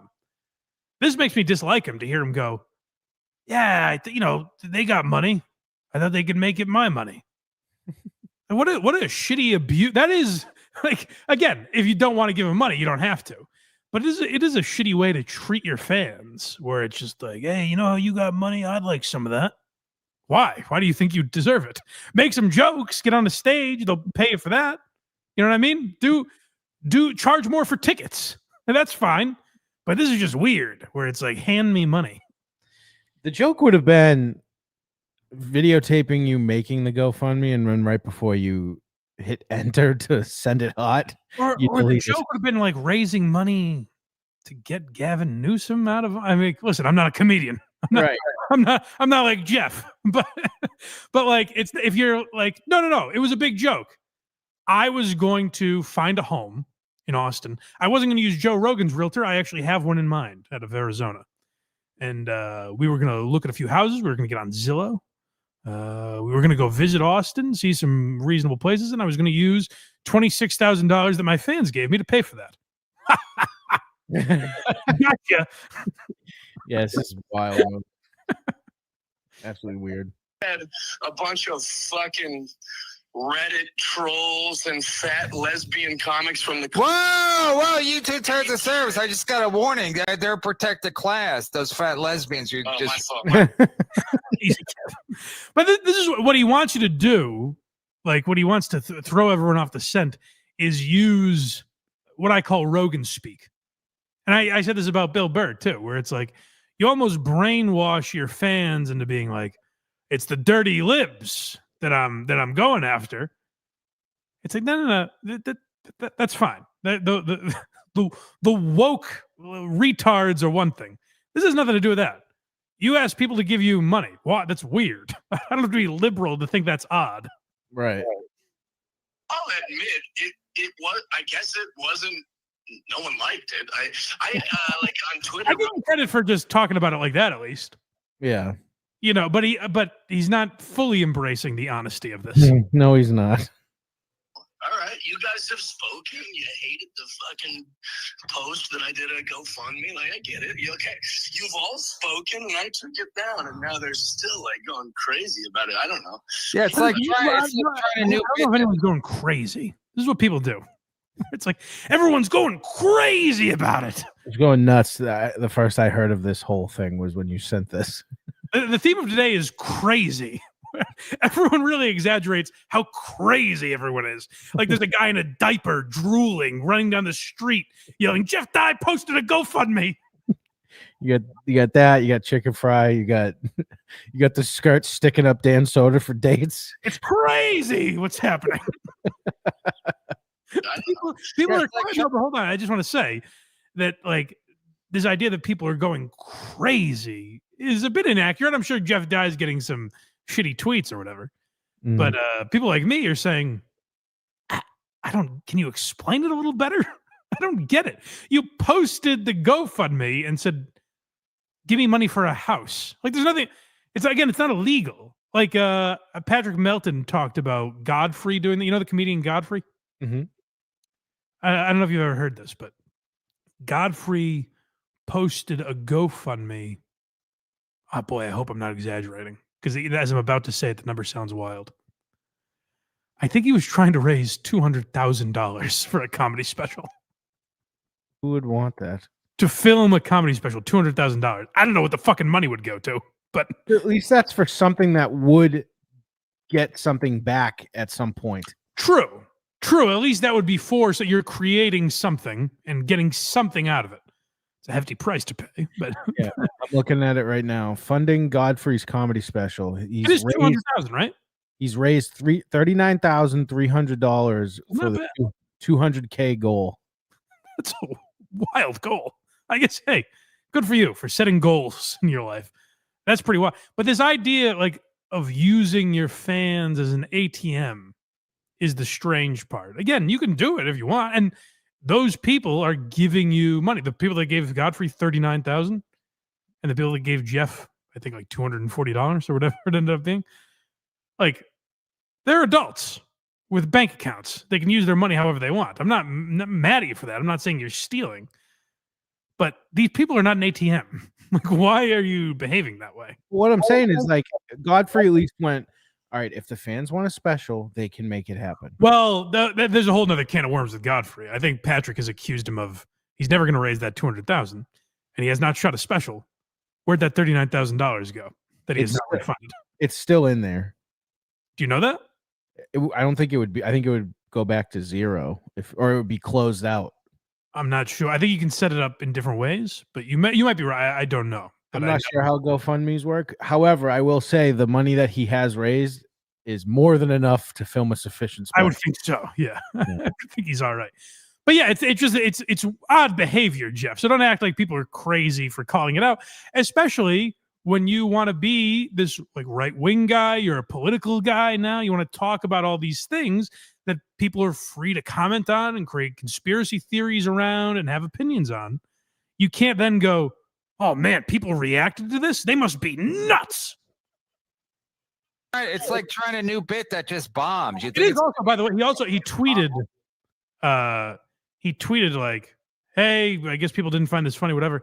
He's like, this did drive me further into conservatism. however you're supposed to say that. Conservative. He made me more conservative, is what I'm trying to say. He's like, yeah, this made me more conservative. It's like, really? Asking for handouts? Made you Could be acting more like a lib. Yeah. You're literally asking for a handout. You sound like a New York City voter right now. Give me stuff. Nice. Get him. Got him. And you're like, all right, I got it. I did it. Everything doesn't work. Yeah, and if that bit would have done well, I'd have had some extra money, and I would have like laughed. I don't know, like So it's not a bit. Oh, we all would have had a good laugh. I would have counted my stack of money. Got a nice tan in Texas. It's like that classic Scrooge McDuck bit when he would jump into all the coins. It was going to be kind of a little trolly behavior myself, and lesson learned. You know? So whatever. So you Whatever, man. No skin off my back. No big deal. I'm glad it's whatever to you. Don't worry. He's going to tell us all about what his goal was. Okay, yeah. So what, Jeff, finally explain it to me. What was, because you said it was a joke. So what was the joke exactly? Well, I took mine down just because it seemed like an overwhelmingly negative response, and everyone being like, "This fucking guy has a cyber truck, and he has a nice home, and I don't need the money." They were right. I need the money. Then why are you asking them for money? If he has a Cybertruck and a house in LA, why is he doing this? Is a great question. Yes. Again, this is an exaggeration, but like if Jeff Bezos was like, "Hey, I'm trying to raise money. I'm putting an addition on the house. I want to put a pool in." We'd be like, "Hey, man, I think you could probably afford it." You know? So it's again a weird flex where he's like, "I've got a Cybertruck and I'm doing very well, but I would have liked to have more money. I would have liked to pay for the house with not my money, but with your money." Wouldn't that be a classic gag? That would have been something. It would have been just like we'd quote it like the 7 dirty words, you know? We'd be like, "Oh man, remember when Jeff got us all and we paid him money?" And then he just had a reasonably priced home in Austin. A little goofy. Okay, so if you would have gotten a lot of money, would you have like more seriously committed to moving? If I'd have gotten the full amount, yeah, I would have kept it. I wouldn't have refunded everybody, and I'd have laughed and been like, "He's gonna move." He's like, "Yeah, I would have kept it." Hilarious. Hold on, go back. I want to hear again where he's like, "Yeah, I would have kept the money and laughed."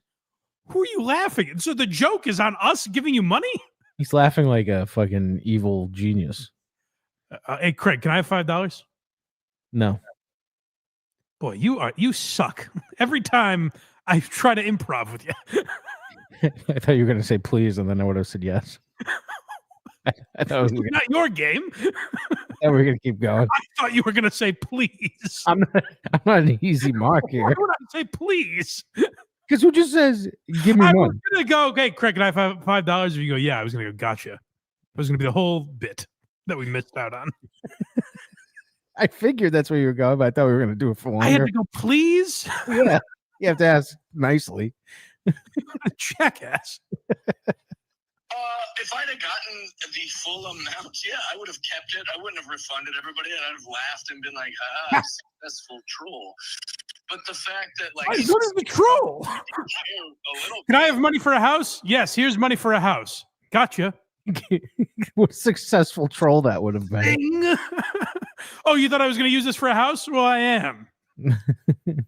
All these people getting angry, so it's just in my best interest just to take it down. Okay, so yeah, that brings up a point. So you were trying to raise like 25,000, right? We just picked that number. I didn't even set it up. Now we had a whole team. Yeah, oh yeah, we just well, PR said that was the best number to pick. We just went with that.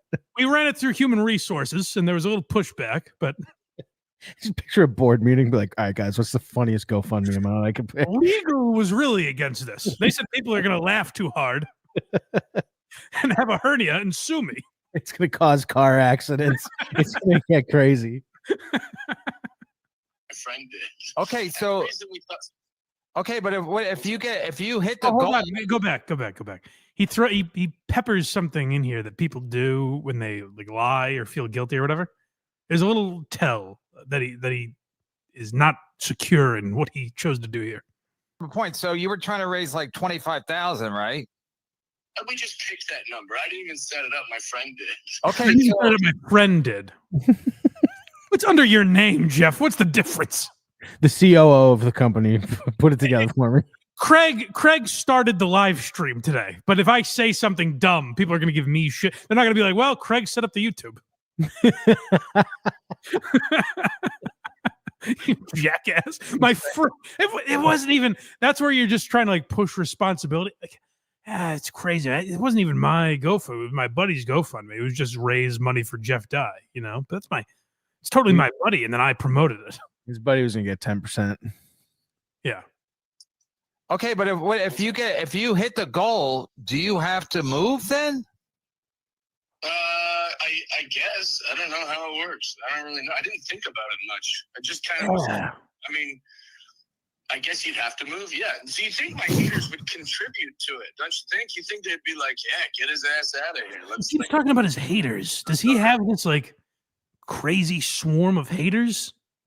Has a comic ever had a hater that's like, I need this menace out of the state I live in?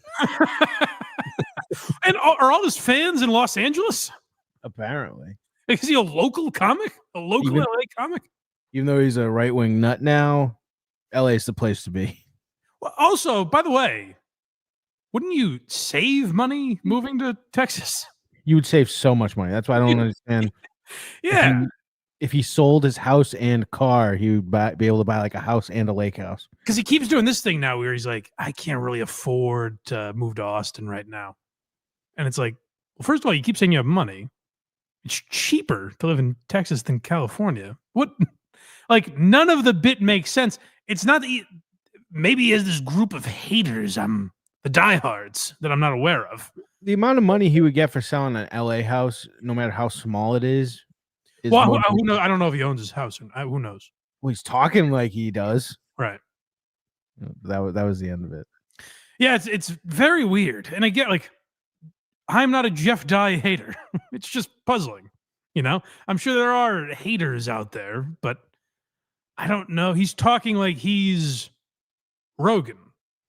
You know what I mean? Like he literally has this like political influence where if you get in an Uber and say Jeff Dye's name, people are going to be like, get out. Not in my city.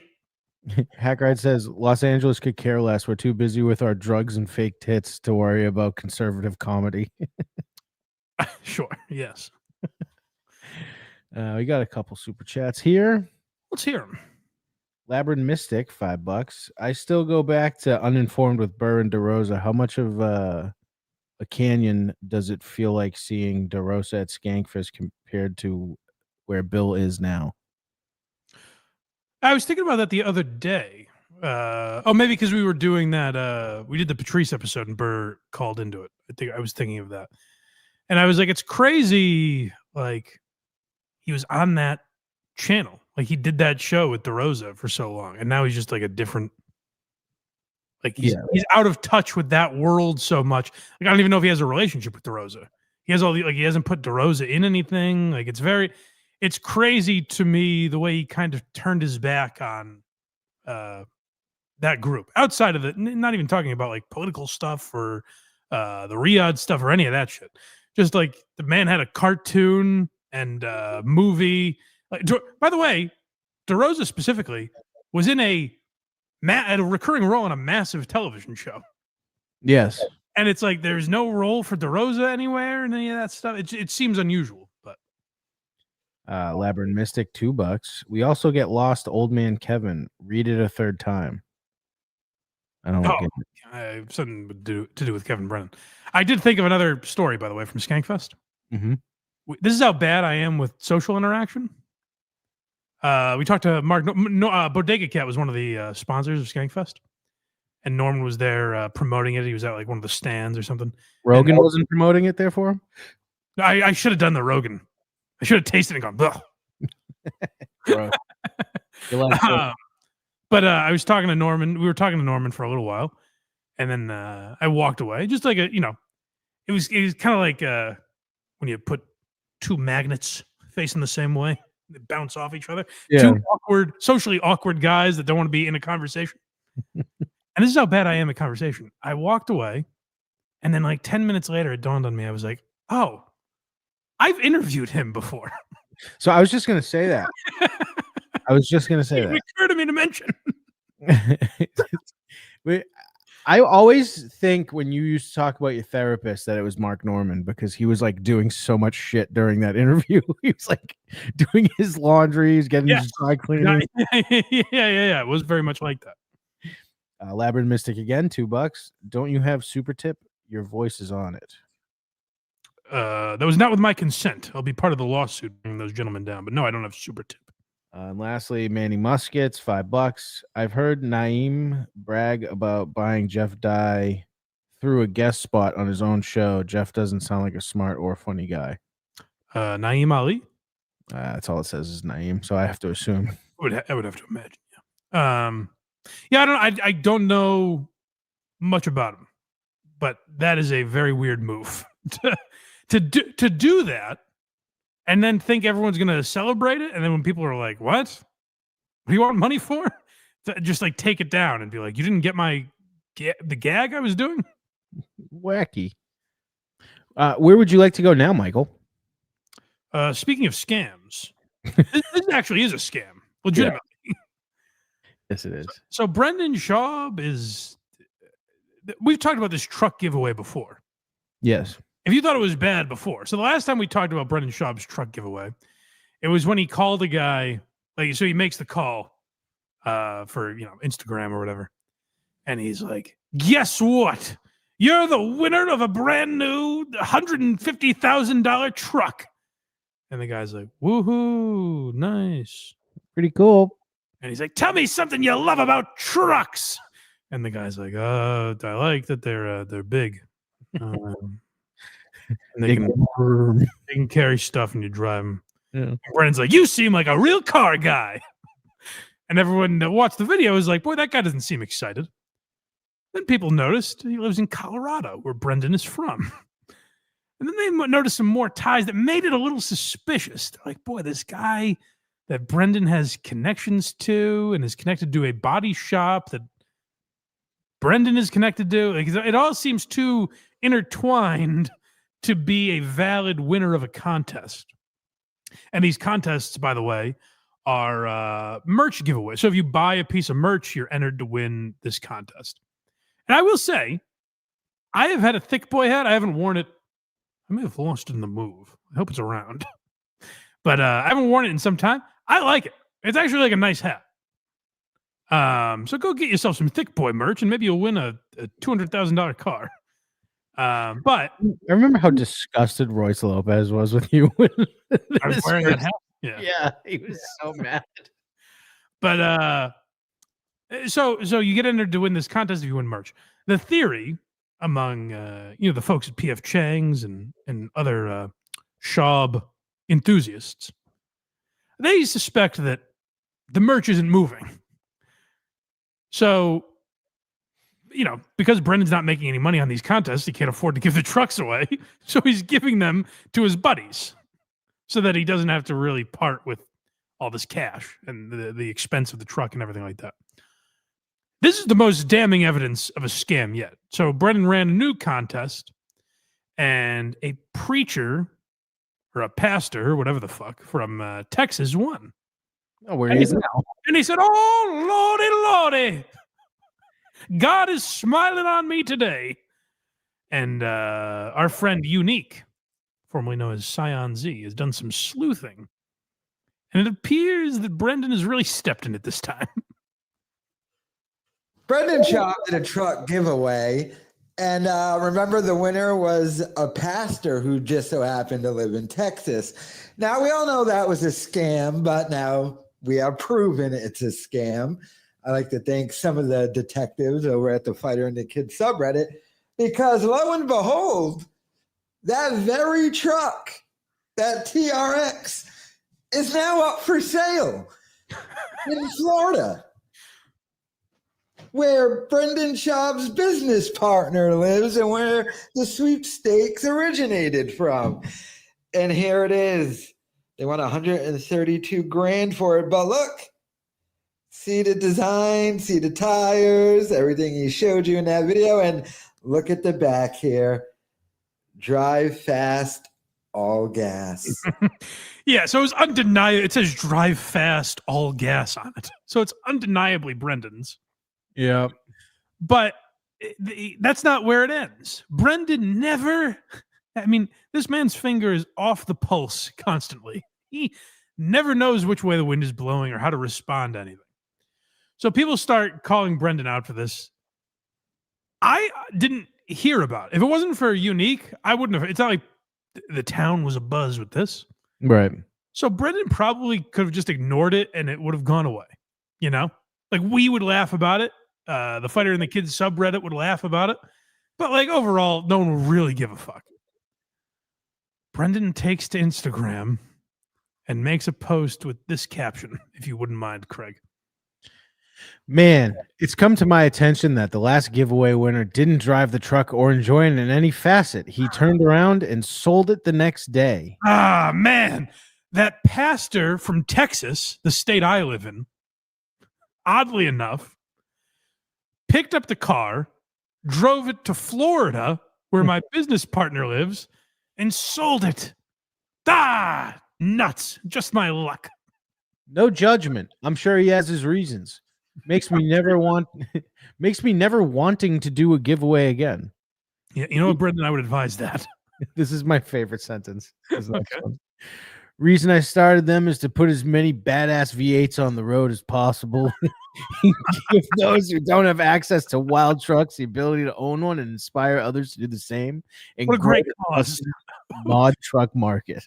What a tremendous cause to live for. You know, guys, when I started this, I was just a boy with a dream of putting as many badass V8s on the road as possible. That's what we need. That's important in this day and age. It's important to get those out there on the road. Not to turn around and make a quick buck. I hope whoever ends up buying this TRX drives the shit out of it and puts the kiddos in the back. How do you know they have kids, Brendan? That's a little odd. Very specific, almost like you know them. Almost like you help them into their car seats. Put the kiddos in the back. Oh, Brendan, you gotta love him. You know, you try and give him the guidance to change, but then you realize if he changed at all, he wouldn't be the thick boy that we know and love. You know, keep stepping in it, Brendan. It's fun to watch. Why make that post? You know, why not just ignore it? But guys like Brendan have such an ego that it's like, oh, I'm smart enough to control how everyone thinks of this. Like there is this foolishness, and I suffer from it at times too. You know, you try to control it a bit, but there's a thought when you deal with like social media or any like response to anything you do. There's a selfish thought that you have that you're like, oh, they don't understand. Once they hear my words, they'll all understand. Right. They'll all believe me. And they'll all go, oh, Brendan, you were right the whole time. We trust you, Papa. Thanks for straightening us out. And Brendan has a much bigger ego than me, so he thinks he's much more capable of doing that kind of stuff. And the reality is he's a dummy, you know, which is I'm not even putting him down by saying that. He was a fucking UFC fighter. Top 10. Good for him. That's it is funny to me when people hate Brendan so much that when you say that, you're like, he was top 10. They're like, it wasn't as big a sport then. Like they argue with you. It's like, just give him that. What's the big deal? The heavyweights then were insane though. What's even if they weren't, who cares? I just love I hope whoever ends up buying this drives the shit out of it and puts the kiddos in the back. Yeah. I was thinking of all the less fortunate people with $132,000 of disposable. I can't even say the number. That's how much it is. If you have that much disposable income, I was thinking of the downtrodden out there that couldn't get a V8 on the road, you know? I was doing it for them. Oh, man. Oh, Brendan. But yeah, that's what's going on with Bappa lately, I guess. We got someone in the chat saying there were like 11 heavyweights in the UFC. See? You can't even give him that. Yes, we could all probably beat Brendan up. You're right. He would kill me in seconds. Craig, there were only like 5 fighters back then. You're overrating them. That's true. So that person in their fake analogy also had to admit Schaub's better than a person. It's true. It's a good point. Yeah, some positives. I have a super chat that has nothing to do with anything, so we might as well read it now. All right. Mike, this is from Ramrod 54, $2. Is False Gods the worst ending to a comedy special? Ending? It's got to be, right? Depends how you look at it. I loved it. Well, yeah, I mean, worst or best. Yeah. I did say this recently on Why Are You Laughing? You may remember this, Craig. Mm-hmm. I forget what special we were watching, but I said, you know what? I've noticed, particularly like doing these episodes, the closer, like the duds, the consensus is always like, hey, make that the cliche line is like, hey, save that for your closer. Like people act like the closer is your best bit. It almost never is. Right. It certainly isn't like the most memorable on most specials. Brian nailed it. That is easily the most memorable bit on that special is the closer. So maybe he's the truest comic of all. Would you eat your apple? Is that... Brian I remember privacy. just to have the audacity in the context of a comedy special to say, when those 2 towers fell. Or just saying it like that. Yeah. Like, but not saying 9/11 when you're like, when those 2 towers fell, where you're like, I know which 2 towers he's talking about. But he also said something weird like silent howl or some shit. Oh, yeah. It was powerful stuff. I was like, come on now. It was very, very brave of him. It was the worst thing I've ever seen, but it was the best. It was great. Loved it. Best or worst closer, I'm not sure. But yeah, I can't think of a better one, quite frankly. So to answer your question, simply yes. Where to now?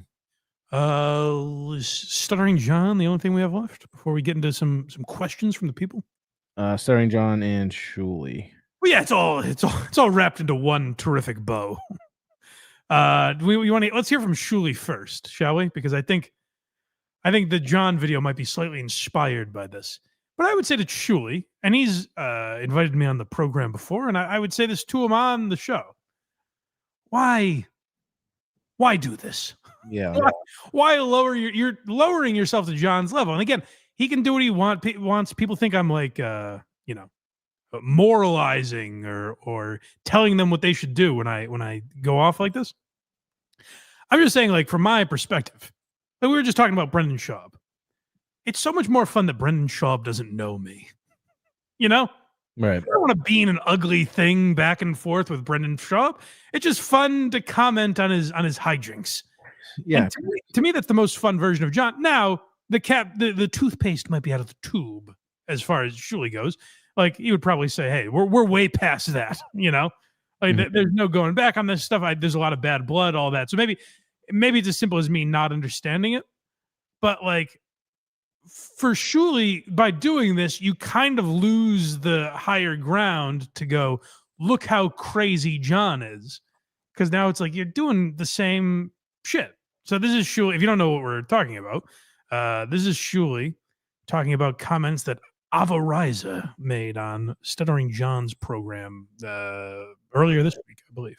Before we start the show, I just want to say something. Sadly, I must address some very serious and defamatory statements made against me on the Stuttering John podcast last night. While he and his guest, Avariza, were talking about me, Miss Riza said, I hope the Did his lawyer write this? Probably. No, to be fair, I do get the bit. Like, he's doing this because John does it. Yeah. I think he's actually going through the lawsuit. Maybe I'm wrong. But, like, he is doing it, to be totally fair to Shuli, he's doing it because John does it. My only argument against this is we laugh at John for doing this. It's like with Chickenfry, where we talked about Brianna Chickenfry earlier. You can't, like, shit on someone for doing something and then do the same actions as them. You know what I mean? That's not how morals work. You can't be like, oh, it's so ridiculous that John threatens to sue everyone and actually does sue people. And then the first chance you get, you're like, well, I'm going to sue them for defamation. You can't look at John as ridiculous for doing it if you also do it. You kind of lose that opportunity. That's my only argument. I do get the stuff with John and Shuli has gotten ugly, so maybe I just don't understand all of it. And if John was doing that to me, maybe my tune would change on how I would handle it. Also, so we avoid a lawsuit. Shout out Doom for these clips again. Yes, shout out to Doom. I had something. Oh, that's what I was gonna say about Doom earlier. If you're someone that comments on this channel and it's like, hey, quit stopping the clips. I want to let the clips play. Go subscribe to Doom. That's what Doom is here for. As I said, I hope the FBI searches Shuli's computer because I guarantee you there's child porn. Ms. Riza concurred and followed up by saying that guy, referring to me, is a child molester. And were said with the intent to seriously hurt me. So you tell me you can file lawsuits for this stuff? No, hold on there, pal. There's a context to it, you know. You can't. Let's not get crazy here. You scoffed at him a moment ago. Don't forget that. Family, my friends, and to permanently destroy my reputation and career. While my family and close friends know these statements are malicious lies, many others have no idea whether these statements are true. When someone says everyone knows this is true, people are more inclined to believe the lie, making the harm that much greater. And that's why Ms. Riza said it that way. We have turned the matter over to our attorneys and are letting you guys know that we are going forward with a lawsuit for defamation. When the truth is revealed and we can achieve our victory in court, we will let you know. Until then, I cannot comment on this matter, and we will let justice. Real, I think. He's going to let justice something. Really left us on the edge of our seat there. Yeah, So there's something I noticed over the last year or so with all this John stuff. I used to say, like, oh, if so-and-so sued us for this, that'd be so great. Like, wouldn't that be funny if we were involved in a lawsuit? Like a lawsuit where, like, you know you're on the right side. Like, oh, that'd be funny. What I've observed is I don't want that. Because they can never talk about it. There's nothing good for content about it because they can't talk about it. So it's actually, you're dealing with the headache of a lawsuit. You're actually paying for lawyer, like all that negative stuff, and you can't talk about it on air. So I realized, like, oh, it wouldn't be funny. It would just be a fucking headache. So that's my thing is, like, I don't know why they're putting themselves through this of all this litigation, because then you literally can't talk about it. So, like, what fun is it as a podcaster? Like I said, I'd be happy to go on and talk to those guys because maybe Shuli could explain it to me in a way where I'm like, oh, okay, I get it. You know what I mean? But from my perspective, I'm like, it just seems not fun. It seems like a fucking headache to be dealing with this guy legally. Now, they'd be dealing with him no matter what. John's already suing Shuli. it seems like it's costing everyone pointless money. It's crazy. But to be fair to John, people have gotten down to his level now, and they're filing countersuits and all this stuff. Like, I get it. Once you're in that situation, it's got to be difficult to deal with because, like, Shuli and Carl are legitimately paying for a fucking lawsuit. And that's when you're like, oh, this is beyond goofing on a guy on the internet. Now fuck this guy. You know what I mean? So that's where it does become a real rivalry. But it's got to be a fucking headache to deal with all these lawsuits and defamation. And it just seems like something I never want to be part of in that way. Now we have John talking about the Cumia lawsuit. So John never fails. If we had something we could have criticized Shuli for, John says, not so fast. You know? There was a minute where I was like, hey, I'm actually against Shuli on this one. I think he's not making the right choice.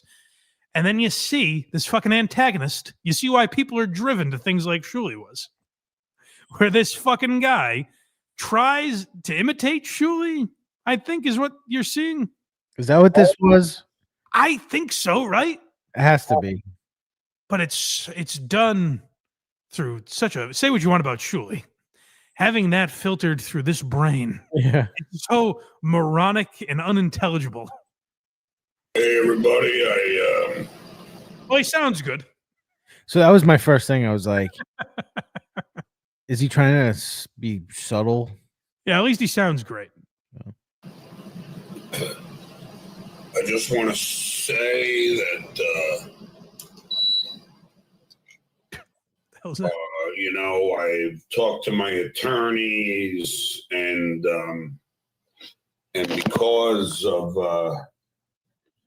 Anthony Cumia said on the Shuli Network podcast about the accusations, false accusations, if you will. If you will. Me being raping a girl in Las Vegas. We're taking that very seriously. Okay. Now, hold on. Those are false accusations, if you will. If you will. You know what, John, I will. I'll join you on that journey. So let me explain what's happening. I guess so because John is accusing everyone of defamation, like I'm going to sue you for defamation, this and that. Anthony went on Shuli's show and accused John of rape and said, yeah, sue me. What do I give a fuck? Go ahead, sue me. I'm protected by parody law. Like he literally was saying that. He would know forever. Right. So like Anthony's basically daring John to sue him, and John is so stupid that he's like, oh, you don't think I'll sue you? And I think Anthony's kind of like, no, I know you will. That's fine. But here's my thing with Shuli is like, it's hard to have Anthony on and do that bit of be like, you're going to sue me for defamation, aren't you, you idiot? While you're actually suing John for defamation. That's my whole thing where it's like this dirty mess where everyone's striking each other's channels. And it's like, I just enjoy sitting here and laughing. You know, that's fun for me.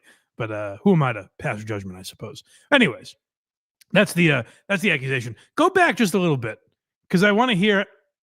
I would recommend to John. John always tells people kind of how to master the craft of stand-up. Mm-hmm. I've studied it myself. I'm no comedian like John, but I would submit. We just talked about closers. End with the heavier accusation. I think is going to be the message that John learns here. On the Shuli Network podcast about the accusations, false accusations, if you will, of me being raping a girl in Las Vegas. We're taking that very seriously, along with the allegations of me driving drunk. And I'm always driving drunk. That one really stuck in my craw. Say what you want about me being a rapist. But I am sober as a judge behind the wheel. I would even say you can throw that one out, John. Don't even you don't want to get in a world where now you have to prove if you've ever driven drunk.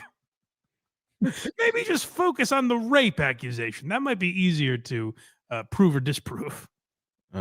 Zach in the chat says the worst thing is the hypocrisy. It really is. That's what we're learning today. At least he wasn't a hypocrite. That's right. Mr. Cumia also alleged that, or not alleged, he accused me, he knows for a fact that No. Say it, John, say alleged. I'm not a lawyer. I'm not a lawyer. Don't backpedal and say, actually, it's a fact. No, he's alleging that Cumia said that, and he goes, no, it's a fact. But all Cumia is going to do now is show this and be like, he even knows it was alleged. I guess we'll see. In Las Vegas, and my attorney and I don't. No, go back. I'm right. Driving drunk, and I'm always driving drunk, and Mr. Cumia also alleged that, or not alleged, he accused me, he knows for a fact that I raped a girl. Yeah. See, he's like, you know what? Take a ledge off the table. It's a fact, baby. I'm caught. You're red-handed. Again, I know what he's trying to say. I don't know how that reads in court. poorly. Attorney and I don't take this lightly. Therefore, we are going to be in proper, do the proper procedures into suing Mr. Cumia and Mr. Agar for the Where did he come from? defamatory statements. Oh, because it was on Shuli's show. That hurt me and my family, because we all know they are not true and that these are false. What? I wouldn't say that either, John. Hold on. Again, dime store lawyer here. Going to be tough to sue him for defamation if you say we all know this is not true.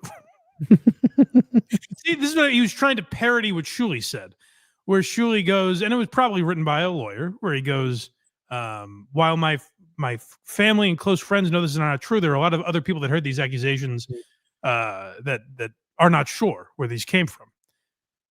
John says, now we all know it's bullshit. But this guy's calling me a rapist. That were made by Mr. Cumia on the Shuli Agar Network podcast. I don't believe that's what it's called. And, I just want to say, John wants to be a lawyer. You're going to want to start getting these little, and they're just little technicalities, but you're going to want to start brushing them up, getting those right. I don't believe it's called the Shuli Agar Network podcast. Imagine he becomes a lawyer and you need a public defender and this fucking mess walks in with a shitty suit. All right, what'd you do? It's alleged that he didn't do it. Now, we all know for a fact my client is a rapist. No, I'm sorry. Alleged.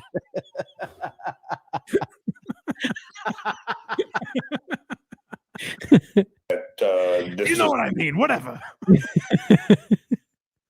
Going to be taken lightly. And I don't want to talk too much on the matter, but we are taking this very, very seriously. And Mr. Cumia made these allegations on the aforementioned show, and this is defamatory at the end. Has caused. Is that I'm gonna have to text my buddy who went to law school. Do they teach pepper the word defamatory? Like say you're suing for defamation, you're gonna want to pepper that word in 70 or 80 times during your opening statement. Is that what they define? Just these defamatory and I was defamed, and Mr. Cumia's statements are defamatory. These defamatory statements are defamatory. Question, and I'll ask Mike Harris questions, and I really can't imagine anyone accusing someone of something so nefarious. So hold on. Again, Mr. Melendez, you say you can't imagine it. I thought it happened. Nope. I see what you're trying to do. Did this or did this not happen? You're saying you can't even imagine it. I thought you heard it on the Shuli Agar Network podcast. Everyone could imagine me raping a girl in Vegas, but I didn't do it. going to say about that, and I'm going to leave it at that. And then hopefully, when all of this comes to fruition, I will be given the proper justice. But, Your Honor, may I have some justice, please? Give me just a little side serving of justice. John, we've declared you win. Here's a little justice for you. Put your hand up. Here's some justice. Here you go. Hopefully I'll be given some justice. my attorney and I will be suing Mr. Cumia. John's allegedly got stroke mouth right now. Like one side is so low. Well, I think he did have a stroke. Oh, well then he's not lying. Maybe he's a truth teller. Yeah. And Mr. Agar for defamatory statements. Accusing someone of rape is a serious crime, especially when it never happened. Well, hold on. Let me break that down. Rape is a much more serious crime if it happened. But accusing someone of rape, if it did happen, is not a crime. So John says accusing someone of rape is a serious crime, especially if it never happened. Yeah, no shit, John. Rose McGowan is not a criminal. No one's like, hey, why isn't she getting locked up? So that's about it, and I'm not going to comment anymore on this, but let's just say the Shitwaya and Pocky should be on alert, very high alert, for the allegations that they have made. Thank you. Lest you think they should be on low alert. Oh, hold on. Well, I want to hear how this legal speak ends. Could we go back there? High alert for the allegations that they have made. Thank you. Skull! As you can tell, we're taking this very seriously. He's such a gross person. Skull! Everyone in the jury box cheers with them. Skull! You guys like that, huh? Want to send me super chats? So it's not just the lawsuits that the ugliness that the Dabbleverse faces. There's a strike war going on. People are striking each other's channels, trying to get them taken down. Shuli versus John versus OJ. Our friend OJ has been watching John, like stream sniping him. Which, like, my stance on that is like I don't like stream sniping, just because it's like, especially if your intention is so we watch your show instead of John's. Like, that actually is, if I was John, I would be a little annoyed by that. But that's like for YouTube to decide. Getting in this striking war when John does the same shit. I've watched John plenty say, let's see what Pocky's doing. Let's see what Pinky's doing. And he checks into a live stream. So, like, you can't do it and then try to get people's livelihoods taken down for doing the exact same thing that you've done. So that's where it's a little crazy on John's part. But he wants to wade into that water too. Yeah, he's a victim. Yeah, he's always. I mean, this guy is always a victim. And not only that, like, he kind of wishes we all thought of him as a victim, which is a weird place to be speaking from. Well, he kind of acts like we do think that. Or at least we should. No, that he acts like we should all know that, but we're going against our morals. Like, we're actively saying John is a victim, and I don't care. I want to keep beating him while he's down. Well, and I'm not even going to honor them with saying people. The ghouls over at Dabbles Anonymous are now, oh my God, we can't believe Stuttering John. Your Honor, I want it stricken from the record that they're people. Let the record show these are ghouls. They're goblins. Don't forget the goblins. Sustained. Bro, shit, Shitwaya. How the fuck would you guys? the judge is like, from now on, this will be Mr. Shitware. Just read all the transcripts. We will here on out refer to Mr. Egar as the Shitware. Just to avoid any confusion. If you were me. Seriously. I'm asking you a question. A question I don't think you're capable of answering because you're a bunch of dumb fucks. But then why ask it? Feel if I spent my entire life in the limelight of entertainment. It's his audience he's talking to, by the way. If you're wondering who the dumb fucks are, he spent his whole life in the limelight, he says. He did. That's true. Totally. You remember where you couldn't turn on fucking Entertainment Tonight without Mario Lopez saying, Stuttering John is in hot water again. TMZ's ambushing him on the street like, John, where you going for lunch today? Please, I'm with my children. Suddenly. He misgenders them on TMZ and has to apologize.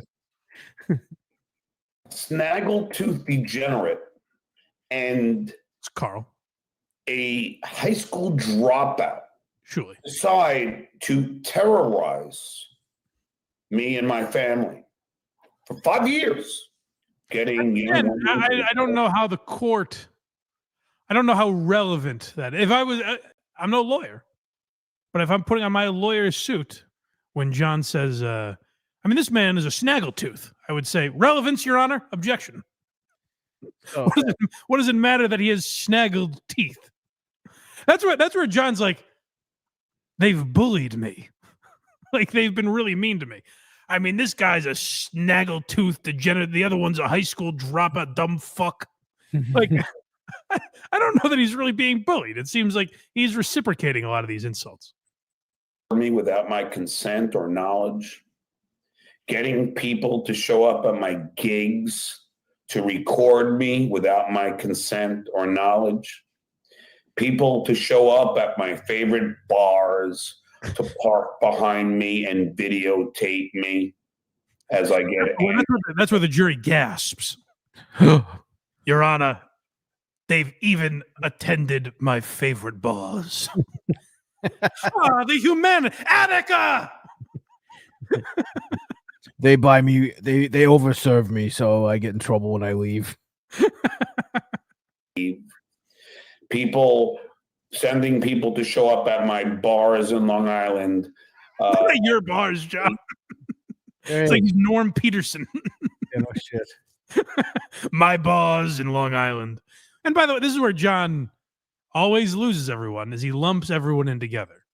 Like, if just some old Howard Stern fan today saw John in the street and said something shitty to him, John would go, the shit way has sent him to do that. He blames them for everything. Yeah. Me and videotape me without my consent or knowledge. And yet I strike back. And you losers take their side. Hey, we're watching you. You don't go, well, they've been attacking John for all this time, and they've been doing it and profiting off of the Duke. That's what it all comes down to. That's right. Their shows make money, and John is very upset by that. And he's like, well, that should be my money. Whoever is going against John in any of these cases, their lawyers better argue that these be streamed on YouTube and cameras allowed in. It's got to be the most bizarre lawsuit to have to work. Yeah. Because you have to explain. I don't know how any of this shit works. Well, if I ever get my microphone to work, I'll talk to Kaylee about it. Oh, but the idea that you have to explain to a judge, here's what who the shitwayer is and why he calls him that.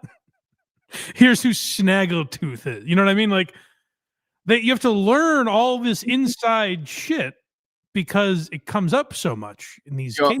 Your Honor, you're gonna look at that wood paneling and not think he's a homosexual.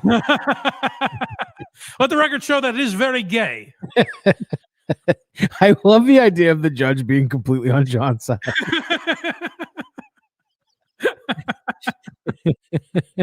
Let the record show that Mr. Egar is a high school dropout dumb fuck.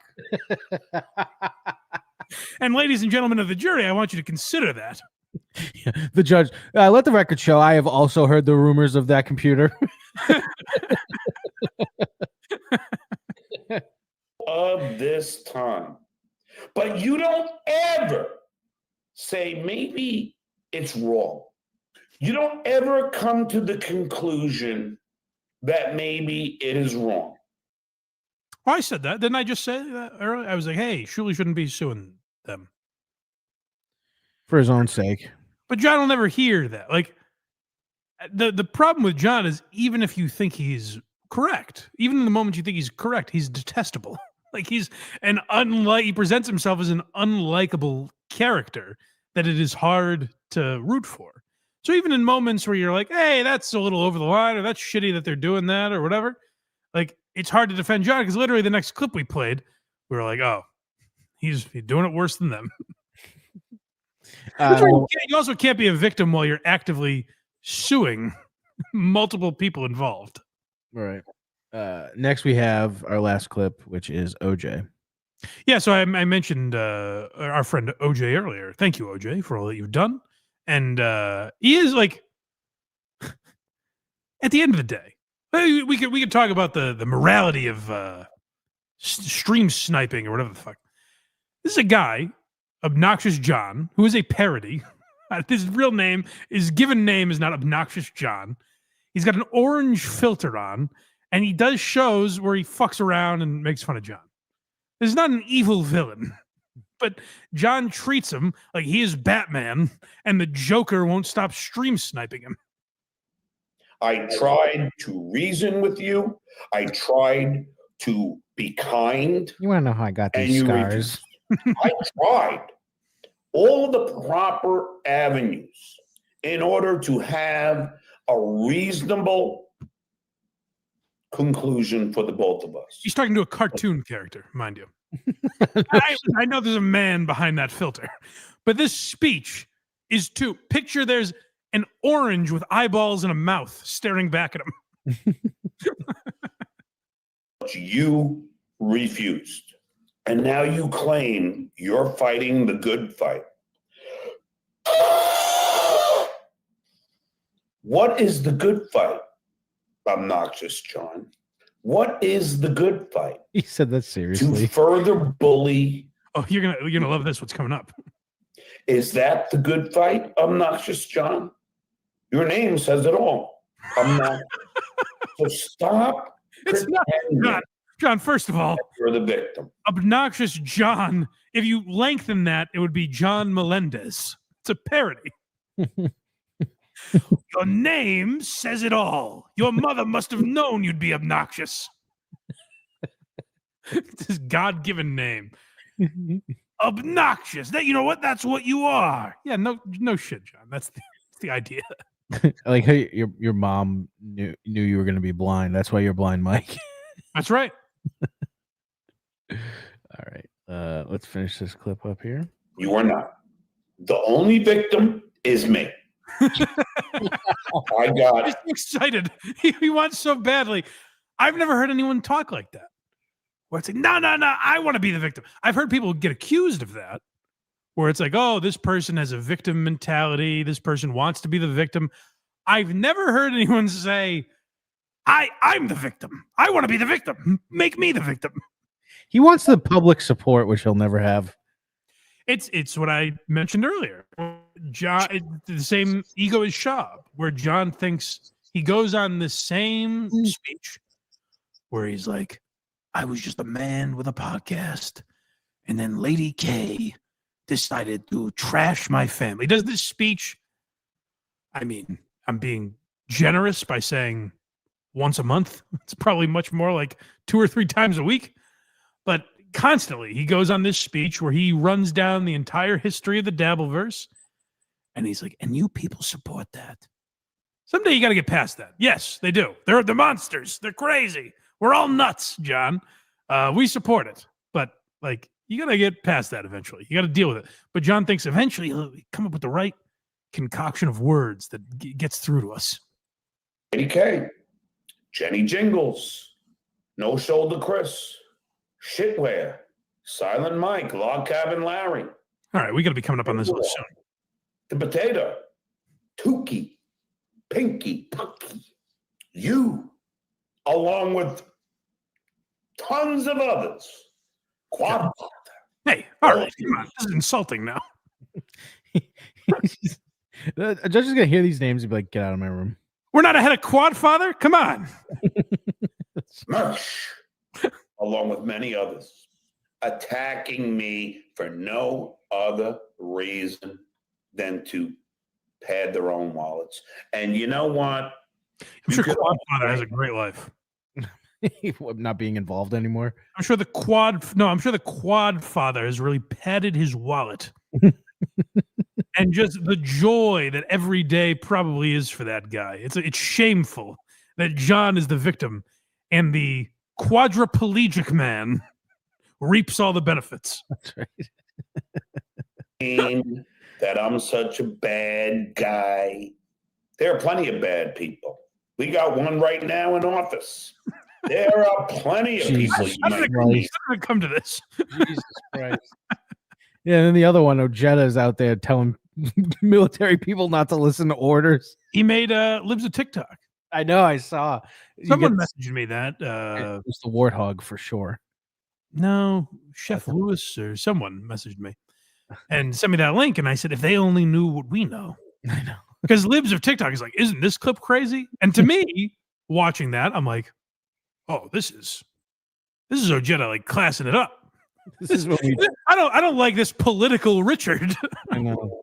You know, like I don't like how diplomatic he's being. I want him to just have a spaz in the house one day if he gets elected. Just at the microphone, nothing about that piece of shit. Oh, Dr. Stallings is with him. We all know. That's right. With the chickens will come home to roost. Is bad. But does that give you the right and the wherewithal to attack one man? How bad have I been to you, obnoxious John? How bad have I been to you, Lady K? We are suing him. You threatened to leak nudes of his wife. You tried to get his Patreon taken down. Have I been to you single wide?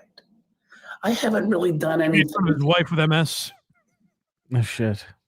Just a few of the hits. That was that. What a fucking scumbag. Yeah, that's the thing. It's like there was a moment where I'm like, oh, why is Shuli doing this? And then John reminds you. And you're like, oh. All right, well, good luck in the lawsuit, Shuli. You know? All right. Adam M289 $4.99. Nice espresso martini hat, Mike. Skull. This is gay? This is a gay hat? I wouldn't think that would be the criticism. Are espresso martinis gay? Oh, Craig. They're what John called someone a fag because they drank espresso martinis. And then when he got called out for that, he said, I was doing it. I was quoting Spicoli. Labyrinth Mystic, $5. Since John served them, the gloves are off. There is no moral high ground. Yeah, I get that. It's a fight to the end. Ends justify the means. ESO history doesn't help. Labyrinth Mystic, $5. Cumia claims parody because he's doing it from a comedy show. That was before Shuli doing countersuit. Timeline has set millions aside to fight John. Right, no, but I'm my point was in general, like now you can't laugh at the bit where Anthony's like, yeah, sue me for defamation. That'd be crazy. Because they're also suing someone for defamation. You see what I'm saying? Yeah. Flatbush Tommy, $5. Accusations like that are dangerous, especially when there are real predators in this world and on this stream. Fuck you. Someone had a very funny comment, and I just like the phrasing of it. They said, of all the bone-chilling crimes that Craig has committed, the sunglasses have to be the worst. And I just love the phrase bone-chilling. Labyrinth Mystic, $2. There are O&A fans. 5% will be pests going too far. Yeah, I don't know that's in reference to, but yes. And lastly, Labyrinth Mystic, $10.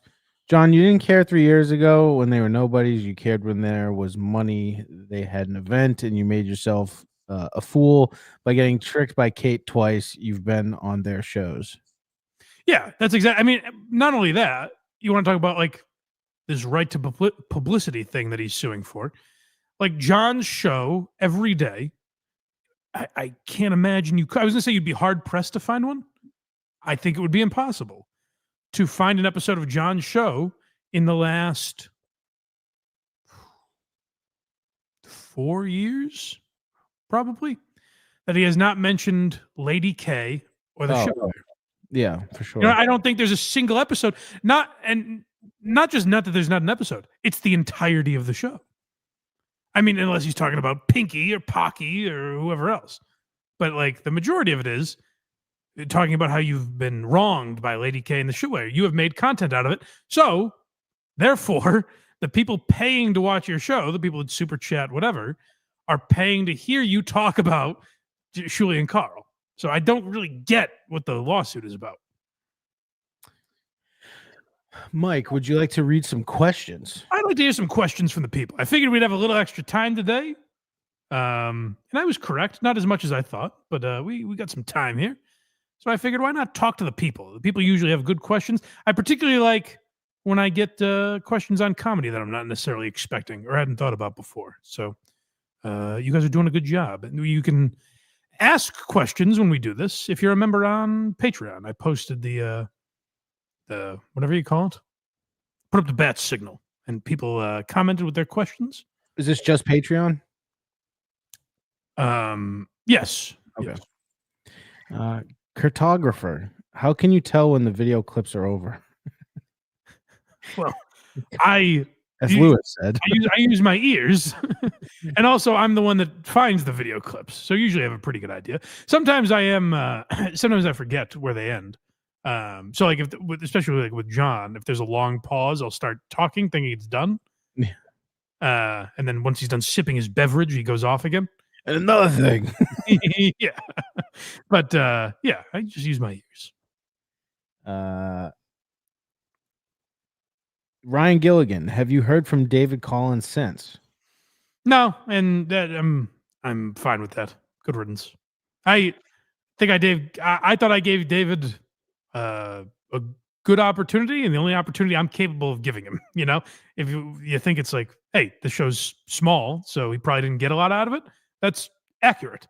But I can't give any more than that. So I don't know what he wanted from me. But good luck to him, I guess. Brett, I'm not going to say last names, I guess. Brett says, does it hurt that Craig does not give two shits about the show when he's not on? It would hurt worse. Yes, is the short answer. It hurts a little bit. It would hurt worse if he came on and was like, you got to hear what Tukey said. And then like didn't know anything about this show. But that's where Craig's ignorance is really a bonus, where it's like, oh, he doesn't know any of this stuff. You know what I mean? Like usually if I bring up a Dabbleverse topic or something like that, he's not aware of it. So it's not like he's got this thirst for this kind of content and just checks out on this podcast. So that lessens the blow a little bit. But it's disheartening. I wish Craig was a bigger fan of mine, but if I dove into the Dabbleverse, I'd be Pat Ford in a week. Well, you don't want that. No, I don't. Rick from New York. I believe interleague play has ruined baseball, taken all the mystery out of the World Series, and has taken away more meaningful division games. Baseball was better before the strike in '94. Your thoughts? I'll tell you where you're wrong, where I disagree with you on interleague play. There was a point to that when it started, where it was like, you ruined, you took away what's cool about it. Like you kind of took away the exclusivity, where it's like, oh, we only saw these guys at the All-Star game or in the World Series. You know, the world isn't like that anymore. Like you know, in the early days of interleague play, there was an argument, but now you can watch any game you want. All these guys are traded and signed in free agency among every single team. Like there's not an element of like, oh my God, I finally get to see Mickey Mantle play, you know? Like, so I think it just would have happened anyways. Mike McDonald says 9 out of 10. All right. Thanks. Sweet. Ethan Carter, have you and Clemmer considered doing a Cheers episode this year, sometime during Thanksgiving or Christmas? I know this was thought of in the past, and Minifen's gearheads could use the content. I would gladly do it if Clemmer was interested in it. I have not talked to him about it, but if I feel weird going, hey, I'm going to do an episode on the network, but if they wanted me to, I would gladly do it. Kyle says, have you thought about doing an interview with Jim Norton? You're a huge I like that it's on me. Yeah, you're a huge fan. Like, Mike, can I get on the show? And I'm like, Jim, I haven't given it much thought. You're a huge fan, and Carl knows him and could probably hook that up. Would you ask him about Opie if you could? Yeah, I think that might come up. Yeah. I would love to have Jim Norton on this program. I don't know that he would do it. I'd love to have Cumia on too, but that is not. I feel weird about asking people. Hey, can you ask Jim Norton if he'll do my show, please? But yeah, I would love to have them on, obviously. But I get uncomfortable asking guests on when it's like they'd purely be doing me a favor. You know, like Jim Norton would get nothing out of this experience. It would just be for me. That'd be a new buddy. He'd get a new buddy out of it. Oh, definitely. Yeah. Dork 666. Given Craig's undying love for Dane Cook, have you guys thought about doing a Why You Laughing episode and watch along of Torgasm? You know what I did think? Torgasm is not a bad topic. That's a good one. I did think possibly I was thinking of doing a special this week, and I saw this comment. I was thinking of possibly doing Vicious Circle as an episode. Nice. Let's do it. But it's tough to do it with Craig because it's just like it'd be like doing a Taylor Swift podcast with Brianna Chickenfry. You can't give him shit because everyone following him watered down the market. You know what I mean? Well, I think that would be the main topic is analyzing Dane Cook from that perspective. I think it's just will Craig be? It's like if I brought up politics around Craig. It's like, can we have a discussion about this for God's sake instead of Dane Cook as like a whole career would probably be a better. Well, we kind of did that. Yeah. Craig doesn't pay attention to even the episodes he's on. That was back in the. You see, this is where I can't fault Craig. You guys think he doesn't pay attention to the episodes he's not on. When he is on, he's not paying attention. It's vaulted podcast days, wasn't it? It was, yes. I think one of the first probably 10 episodes we did. Yeah. Vicious. I think Torgasm would be fun if we did like watch alongs for each episode or something. Yeah, the problem with that would be getting clips. No, I'm saying just like after we get this Quincy thing hammered out. Watch an episode like that. We gotta do that. We do. Before the year is up. For sure. Figure out a night, a weekend night we can do that. We should time it so the Quincy music hits as the ball drops on New Year's Eve. That'd be fun. Let me get back here. Cameo Blind Mike, what do you think of the new regular on Kill Tony, Dedrick Flynn? I don't know him. I've not watched or listened to the last several Kill Tony, so I'm not aware. All right, so also, did you see Will Montgomery bomb last week? Oh, yes. Oh, yes. William Montgomery is a guy I've never understood the appeal. I thought for a while, I was like, oh, I'm missing something. But like once I get it, I'm going to find this guy funny. You know what I mean? Like I thought he was a weird, obscure guy that I was missing the joke, but eventually I'll get it. Mm-hmm. I really don't understand it. He like the joke, because I remember like Chad Daniels got a lot of shit for an interaction with him on Kill Tony, where Chad didn't get the joke and kind of like went back at him, and people shit on Chad for that. My thing is like his whole joke is like, "Hey, fuck you," and you're like, "What?" I just don't get it. So if there is something I should get with William Montgomery, I'm still missing it, but I've never understood it. But yeah, that was a real bombing on some festival I think he was at. He legitimately got like booed off stage. That doesn't really happen anymore. Not enough.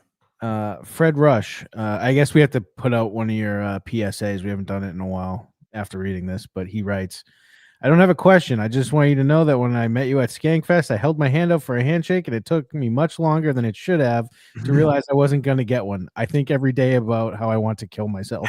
What'd you say this gentleman's name was? Fred Rush. That's probably the Craigophile. He said his name was Freddie. That's probably him. I mean, makes sense. Yeah. These guys, these Craigophiles probably don't watch the show. So they're like, this is a perfectly sighted man. Let me go to shake his hand. You know, they're like Craig. But every once in a while, we have to say, everybody, if you see Mike in the wild, he's not going to shake your hand because he can't see it. Now I'm pretty good at just not doing it. I used to have a lot of awkward, like I'd go for it. Now I just don't do it, and I don't feel that bad. Because I have the cane, it's like, well, you'll eventually realize the error of your ways, like Fred did. It's no big deal to me. Don't beat yourself up, buddy. Not a problem. I think it's a pretty natural, like when you're meeting somebody, you just go to shake their hand. It's a natural, you're not thinking whether or not it's a blind guy, you know? ST Ranger, $5. Off we go into the wild blue yonder, flying high into the sun. I love Pam and beating her man. Hi, Pam. Howdy, all. Anyone else smoking? Fire it up. We're probably going to skip that one, whatever that is. It was someone who paid us in the super chats. Oh, thank you, buddy.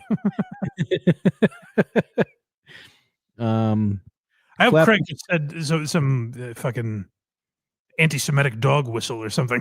It could have been. I don't fucking know what that was. Flatbush Tommy. Which podcast has the biggest year in terms of success? However, you may rate that. Also, which podcast do you think will take a big step forward in 26? For example, Dad Meat, James McCann, Ben Avery, Chubby Behemoth. Very interesting. Saw Chubby Behemoth live at Skankfest. That was very fun. Chubby Behemoth, I don't know why that hasn't gotten bigger. Particularly like Sam is popular in that Matt and Shane world and everything. Like James McCann gets views. He doesn't have a huge podcast. But like the views that Chubby Behemoth gets are surprising. I think those guys are very funny. Nathan Lund is also very funny. So yeah, hopefully Chubby Behemoth takes off. Biggest year in podcasting. It's an interesting question. I have to give that a little more. I mean, I guess this is the year Kill Tony debuted on Netflix, which is a pretty groundbreaking thing if you think about it.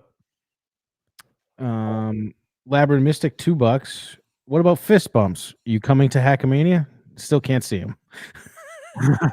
I don't know. I've talked to Patrick about it. I have a very difficult time in those settings. And Skankfest is one thing where like I'm attending an event. But an event where it's kind of my job to interact with people can be very difficult. I struggle with that stuff. So I don't know that I'll be going. Like with Minifan events, I have Justin to kind of help me there. Yeah.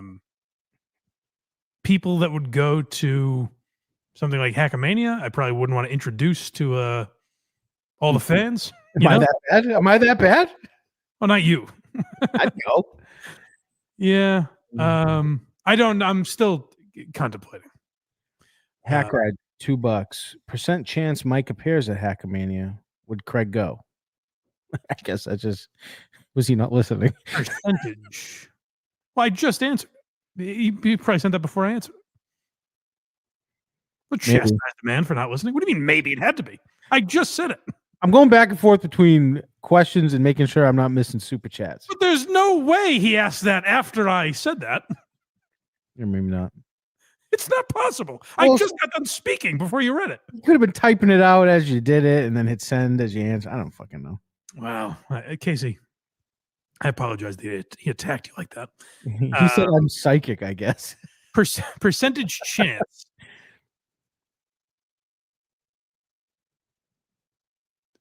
30-70? That's higher than I was going to guess. Yeah. I'd like to go. It seems like a cool event. It seems like Patrick does a good job with that. I like all those guys. So I'd like it. It's not, I have to think about a lot of things you guys don't consider, you know? Labyrinth Mystic, $2. Did podcast boom after Corolla won troll lawsuit? I don't think it's tied to that. But yes, technically. Oh, I didn't answer the biggest year in podcasting question. I don't know if there is a good answer to that. I mean, so my answer for who's going to blow up would probably be someone like James McCann. Like Dad Meat has been around long enough that eventually I think certain podcasts like settle into that's kind of the audience they have, you know? It's rare 5, 10, 15 years into a podcast that just explodes, you know? Flatbush Tommy, Mike, you must answer this question objectively and impartially. Oh, must I, Flatbush Tommy? Do you think Louis J. Gomez talks about Skankfest excessively? He hates when people criticize him for it, but it is funny that the second the festival is over, he's already discussing the next year. Personally, it just makes me want to attend even more someday, but I think it's a fair criticism. It's funny. I saw he tweeted just the other day. Someone was like, "So the Skankfest promotion starts already." And he goes, "Cry more, bitch." He like goes back and forth with these people. So yeah, I do see that criticism a lot. I guess it's not unfair. I do think it is an unfair criticism because people are like, "Oh, all you talk about is Skankfest all year," and of course that's not true. Now, does he mention it on every single episode? I would say no. If you're I mean, maybe if you include plugs, he mentions it year round, but like it does not come up on every single episode. And when it does come up, it's not. Like, Lewis does a lot of shit. The Regs, Story Wars, Legion of Skanks. It's probably, I mean, 1% at most of the conversation. You know what I mean? So it might seem like it comes up a lot in terms of frequency, but it's not like they're doing 2 hours on Skankfest every year.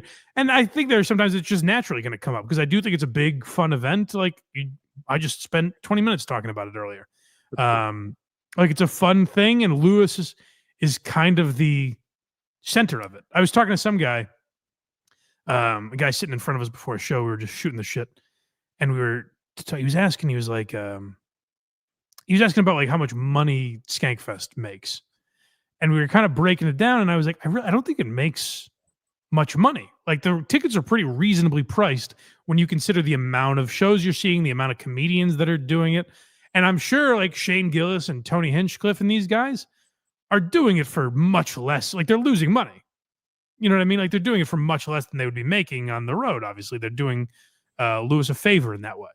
And the guy goes, I don't think Lewis does it for money. I think he does it to be king, which is kind of like if you're there, he is like king for the weekend, like in a good way. Like it is kind of a cool thing, like a cool experience to be part of. So no, I get why people say that, but I think it's just a trolly criticism. It's like we talked about Chickenfry earlier, where they're like, all he does is bring me up. It's like, is it all he does, or is it 12 times in a year? You know? But the thing is, though, if you're booking a yearly festival, you don't start booking 2 months out. Right. It's on his mind all the time. That's the other thing. Yeah. HACKRIDE, $2. Dollar amount for Mike to do a 20-minute comedy special. You can't afford it. Narco 2112 $4.99. Thank you for not adopting super tips. Why? What's the difference? I think those are the ones that read. No, I know what it is. I'm saying, that's probably it. Yeah, I don't have the voices playing and stuff. Yeah, I'm not against it. I just notice shows, and I think we've been pretty good about it on Who Are These Socials. But I think there are some shows where it's like, as I'm watching, I find myself being like, all right, I don't, as a viewer, I don't give a fuck about the chats coming in. So like, you're just waiting through we read. I always say, like, if we got a lot more super chats, we probably wouldn't read them. It'd have to be like a dollar amount that we cut off or something. Yeah. Just because I think it gets in the way of the actual show, you know? Yeah, you can put them all on screen, but you just read like $10 and up or something. Right. Nick says, I know Kirk was a Stern guy, but to me, he's the modern day Imus. Much more resembles Imus than Stern, in my opinion. Man was my favorite. Now Kirk is. Hope he is back soon. I don't know Imus well enough to grade that comparison. The Stern comparison, clearly Stern was like an influence on Kirk, and the show itself, there are elements of it that are Stern-ish that I don't think Imus had really. Like the whack pack element essentially. But I just don't know enough about Imus to tell you whether or not you're right about that. I don't personally see it, but I didn't listen to a lot of Imus. Backdoor Benji, I miss Joe Matarese. Perhaps an update soon. We miss him too. It's not because I miss Joe Matarese. We talk about him on Who Are These Socials fairly regularly, so I figure that's kind of where he stays. Just because the only thing he posts are TikToks. Yeah, but I would love if Joe Matarese got back in the podcast game. You know, he was killing it. Germ says, many people are noticing that Carl is becoming just another lol cow. many people are noticing. Shut up, Germ. Germ also asked, did you meet Gay Blind Mike? No, not this year. I met him a couple years ago. We hugged. There's a lot of hugging that goes on at Skankfest. You must hate that. Not as much as you'd think. Only when Shane does it, you love it. I sink my little head in. Craig, I got a hug from Stanhope as well. This year? I thought I had a pretty funny line to Stanhope. Yes, this year. Mm-hmm. I I saw him at the Hartford Funny Bone a few weeks ago, and I said that to him. I go, we were like talking we go, hey, we saw you at Hartford. He goes, oh, thanks for coming. And the conversation kind of ends, and he goes, do you want like a picture or something? And I go, what am I going to do with that? And he laughed, and he goes, how about a hug instead? And he brings it in. See, that's a good hug. Yeah, I thought that was not bad. That's very funny. Craigophile 69. Question for you both. Who's the comedian you like but know is bad? For example, Jeff Dunham makes me laugh every time, but I completely understand why he's hack and everyone shits on him. That's a good question. Well, Craig loves Chris D'Elia. What? You said that. I said white male black comic when it came out wasn't the worst great. special I've ever seen. But I haven't seen it in a while, and I'm afraid to go back and watch. And I'm just gonna be ignorant to the fact that it probably sucks. And Craig loves Dane Cook and Chris D'Elia. Dane Cook he was good at the time, you know. I don't know that I have someone like that. I'm trying to think. Like, I guess mine would be Dane in a way, but I kind of agree with Craig in the sense that like how bad Dane Cook is overrated. It's not his fault. It's similar to the It's Nickelback. it's like an Adam Sandler movie now. Like before, it was the biggest thing in the world. Now they come out and everyone's like, oh, another fucking Adam Sandler movie. Yeah, I guess so. Yeah, I don't follow that comparison exactly, but yes, sure. It was the biggest thing in the world. There's a bunch of copycats, and then even Dane Cook's new shit is just like whatever. Bill Engvall is my answer. Love him. He's very funny. There's got to be an actual answer for that. No, yeah, I don't know. There should. Yeah, I'll tell you what I do like.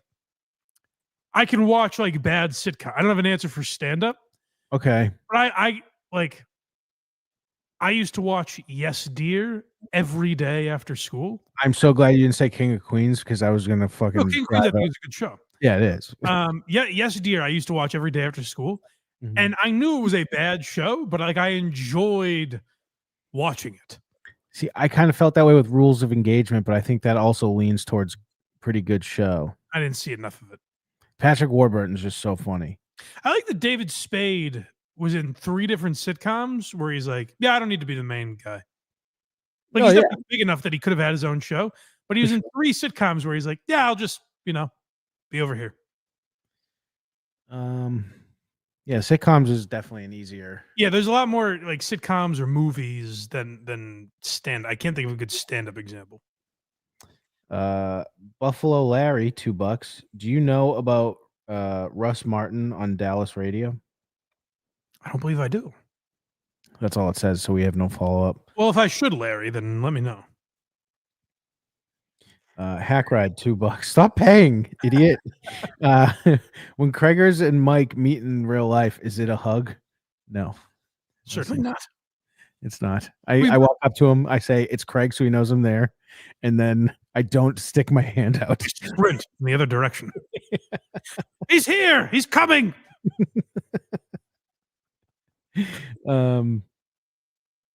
BF2323. Do you feel as though you're an accomplice to Craig's heinous crimes against children for giving him a role on the show?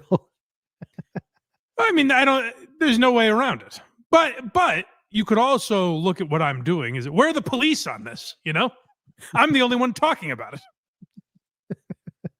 Where's my legal authority? Yeah.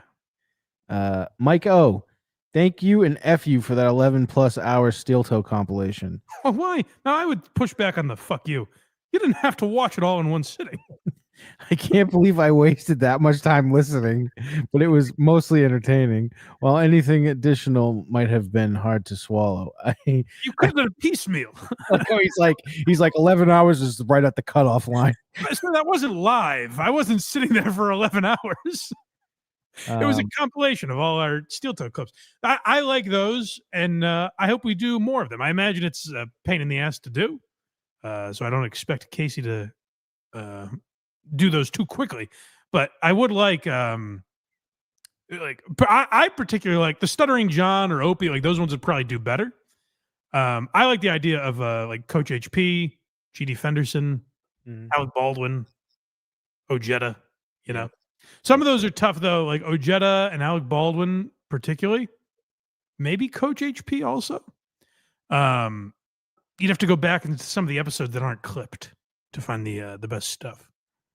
I'm wondering if I have to go back and see if this person is one who asked before, but it says you should give shout outs to Jim Norton's podcast. He had Ant on this week, and the Colin Quinn episode was amazing. Even the ad reads are impeccable. Just give him a shout out more often, asshole. He does need me. That's true. But I'm not going to give him that. You know, he'll explode once I mention him. But I don't think he's ready yet. I'm grooming him. Question.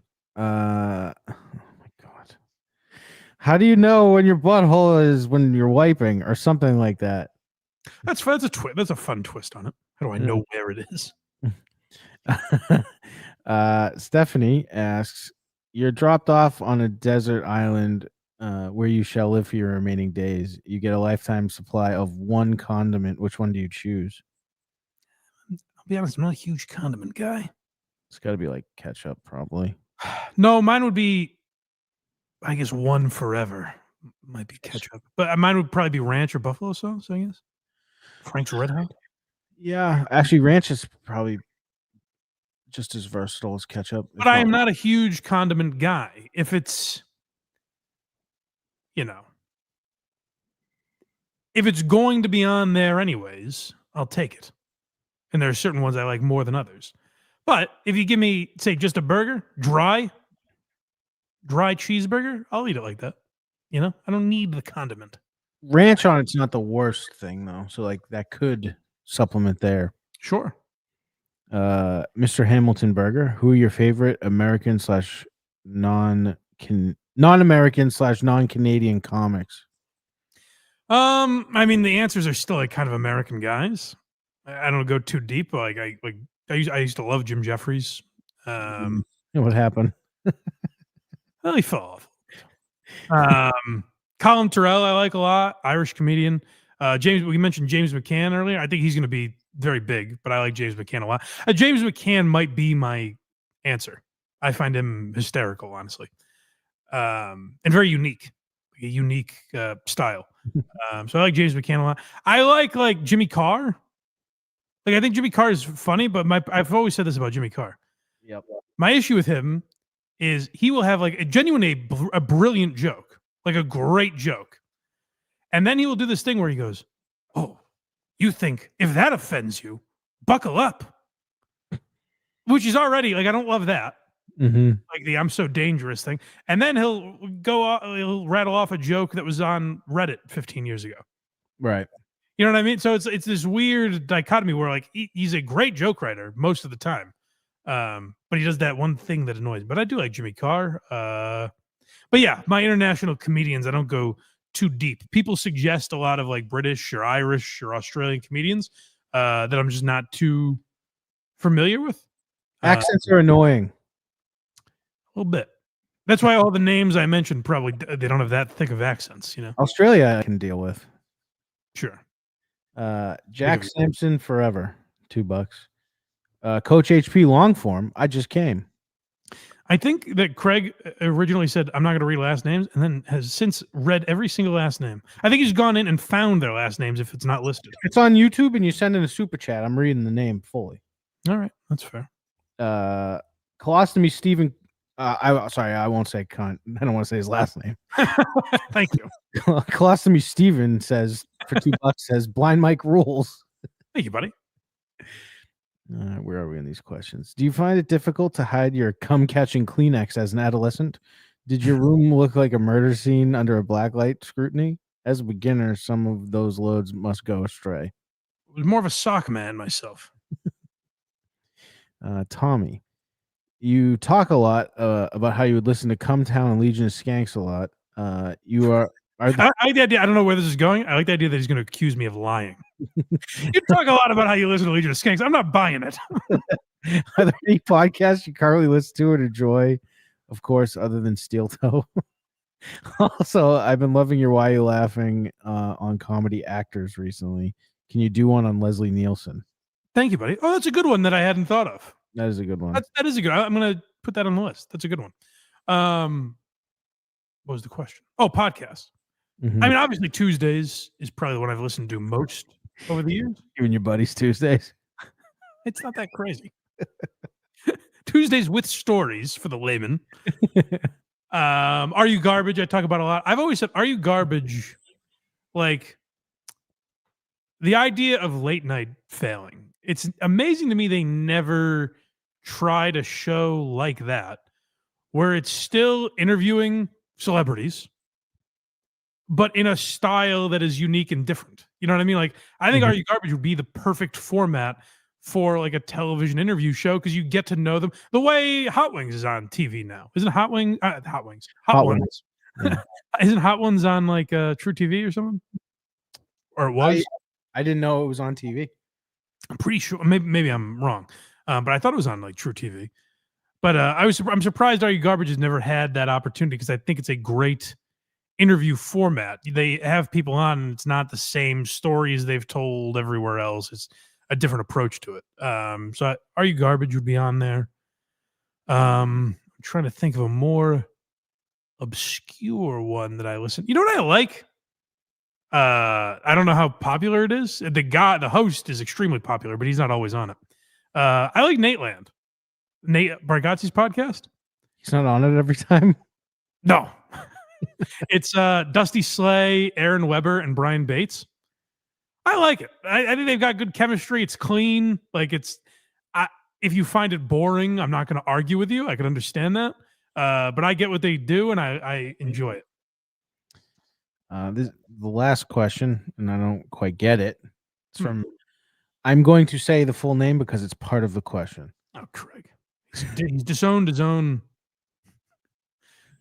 morals. This is from Aaron Lewis. This is for Craig. I am not the Aaron Lewis, but I am aware of him. Since the early 2000s, at least once a year, someone tells me that I have the same name as a singer.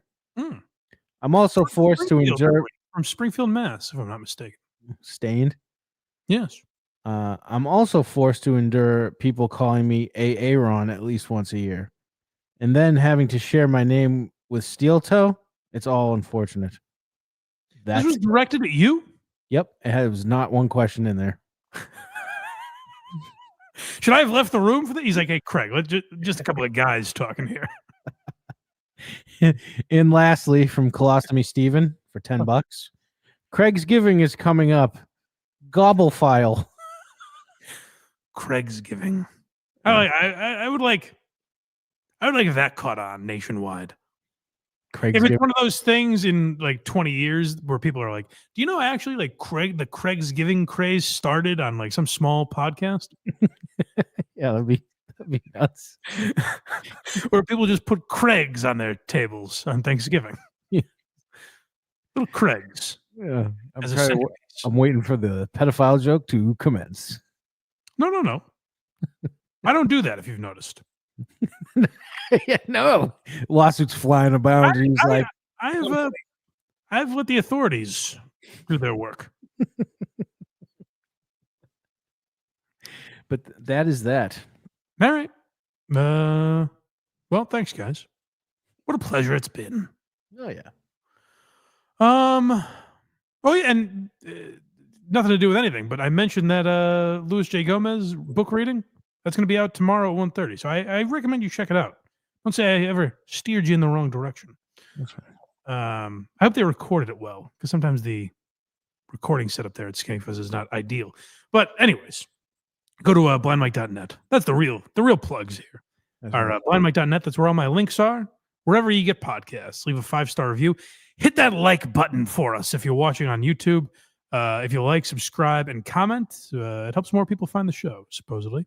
So we appreciate you guys doing that. Tell a friend. And links for Why You Laughing are also there, blindmike.net. And you can check that out. We just did an episode about Mike Myers. Patrice O'Neill, we just did one that's up for members now. The funeral episode of Opie and Anthony for Patrice O'Neill. Maybe my favorite episode of O&A ever. But a sad reason for it, but a great one. We broke that down. That'll be out on Why You Laughing this week. If you want it early, become a member on Patreon or YouTube. We appreciate you guys doing that. And HackRideStudios.com. Support those ragamuffins. Go check out what they're doing. Casey Day, a funny man, and a great man. And I'm not mad at him. And it's not sarcastic.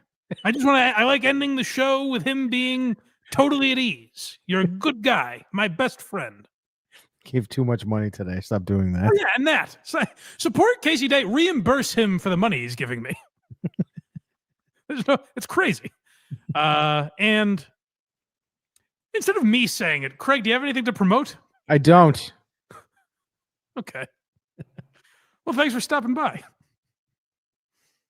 Thanks for having me. I meant them. And we have a meme transition. Hey, it's Boogie. Sappers through the way, everyone else. Now, this is very interesting. Now, really, ladies, if you're listening, and men, and everybody in between. If I tell you you've got a homicide, buddy, you've got a homicide. I hope to hear from you soon. I am proud to own the Trumpy Bear, and I will always be proud to be an American. Put it in the outro. Until then, have yourself a great day, and as always, There's no cum on my mic. rock on. Stop the baloney, huh? What kind of statement is that? I wrote it. One of my favorite players to cover when he was here was Mike Vrabel. Tell me Mike Vrabel's story. Whatever, dude. I keep it cool at the gym. Piss on it. Fuck you, Mike. Fuck you, Mike. Fuck you, Mike. All right.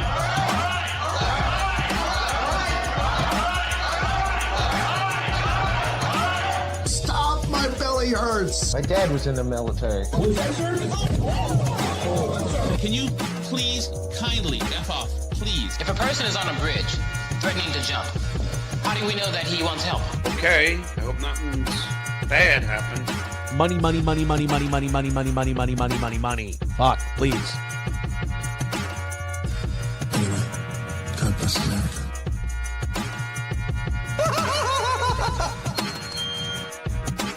Put it in the outro.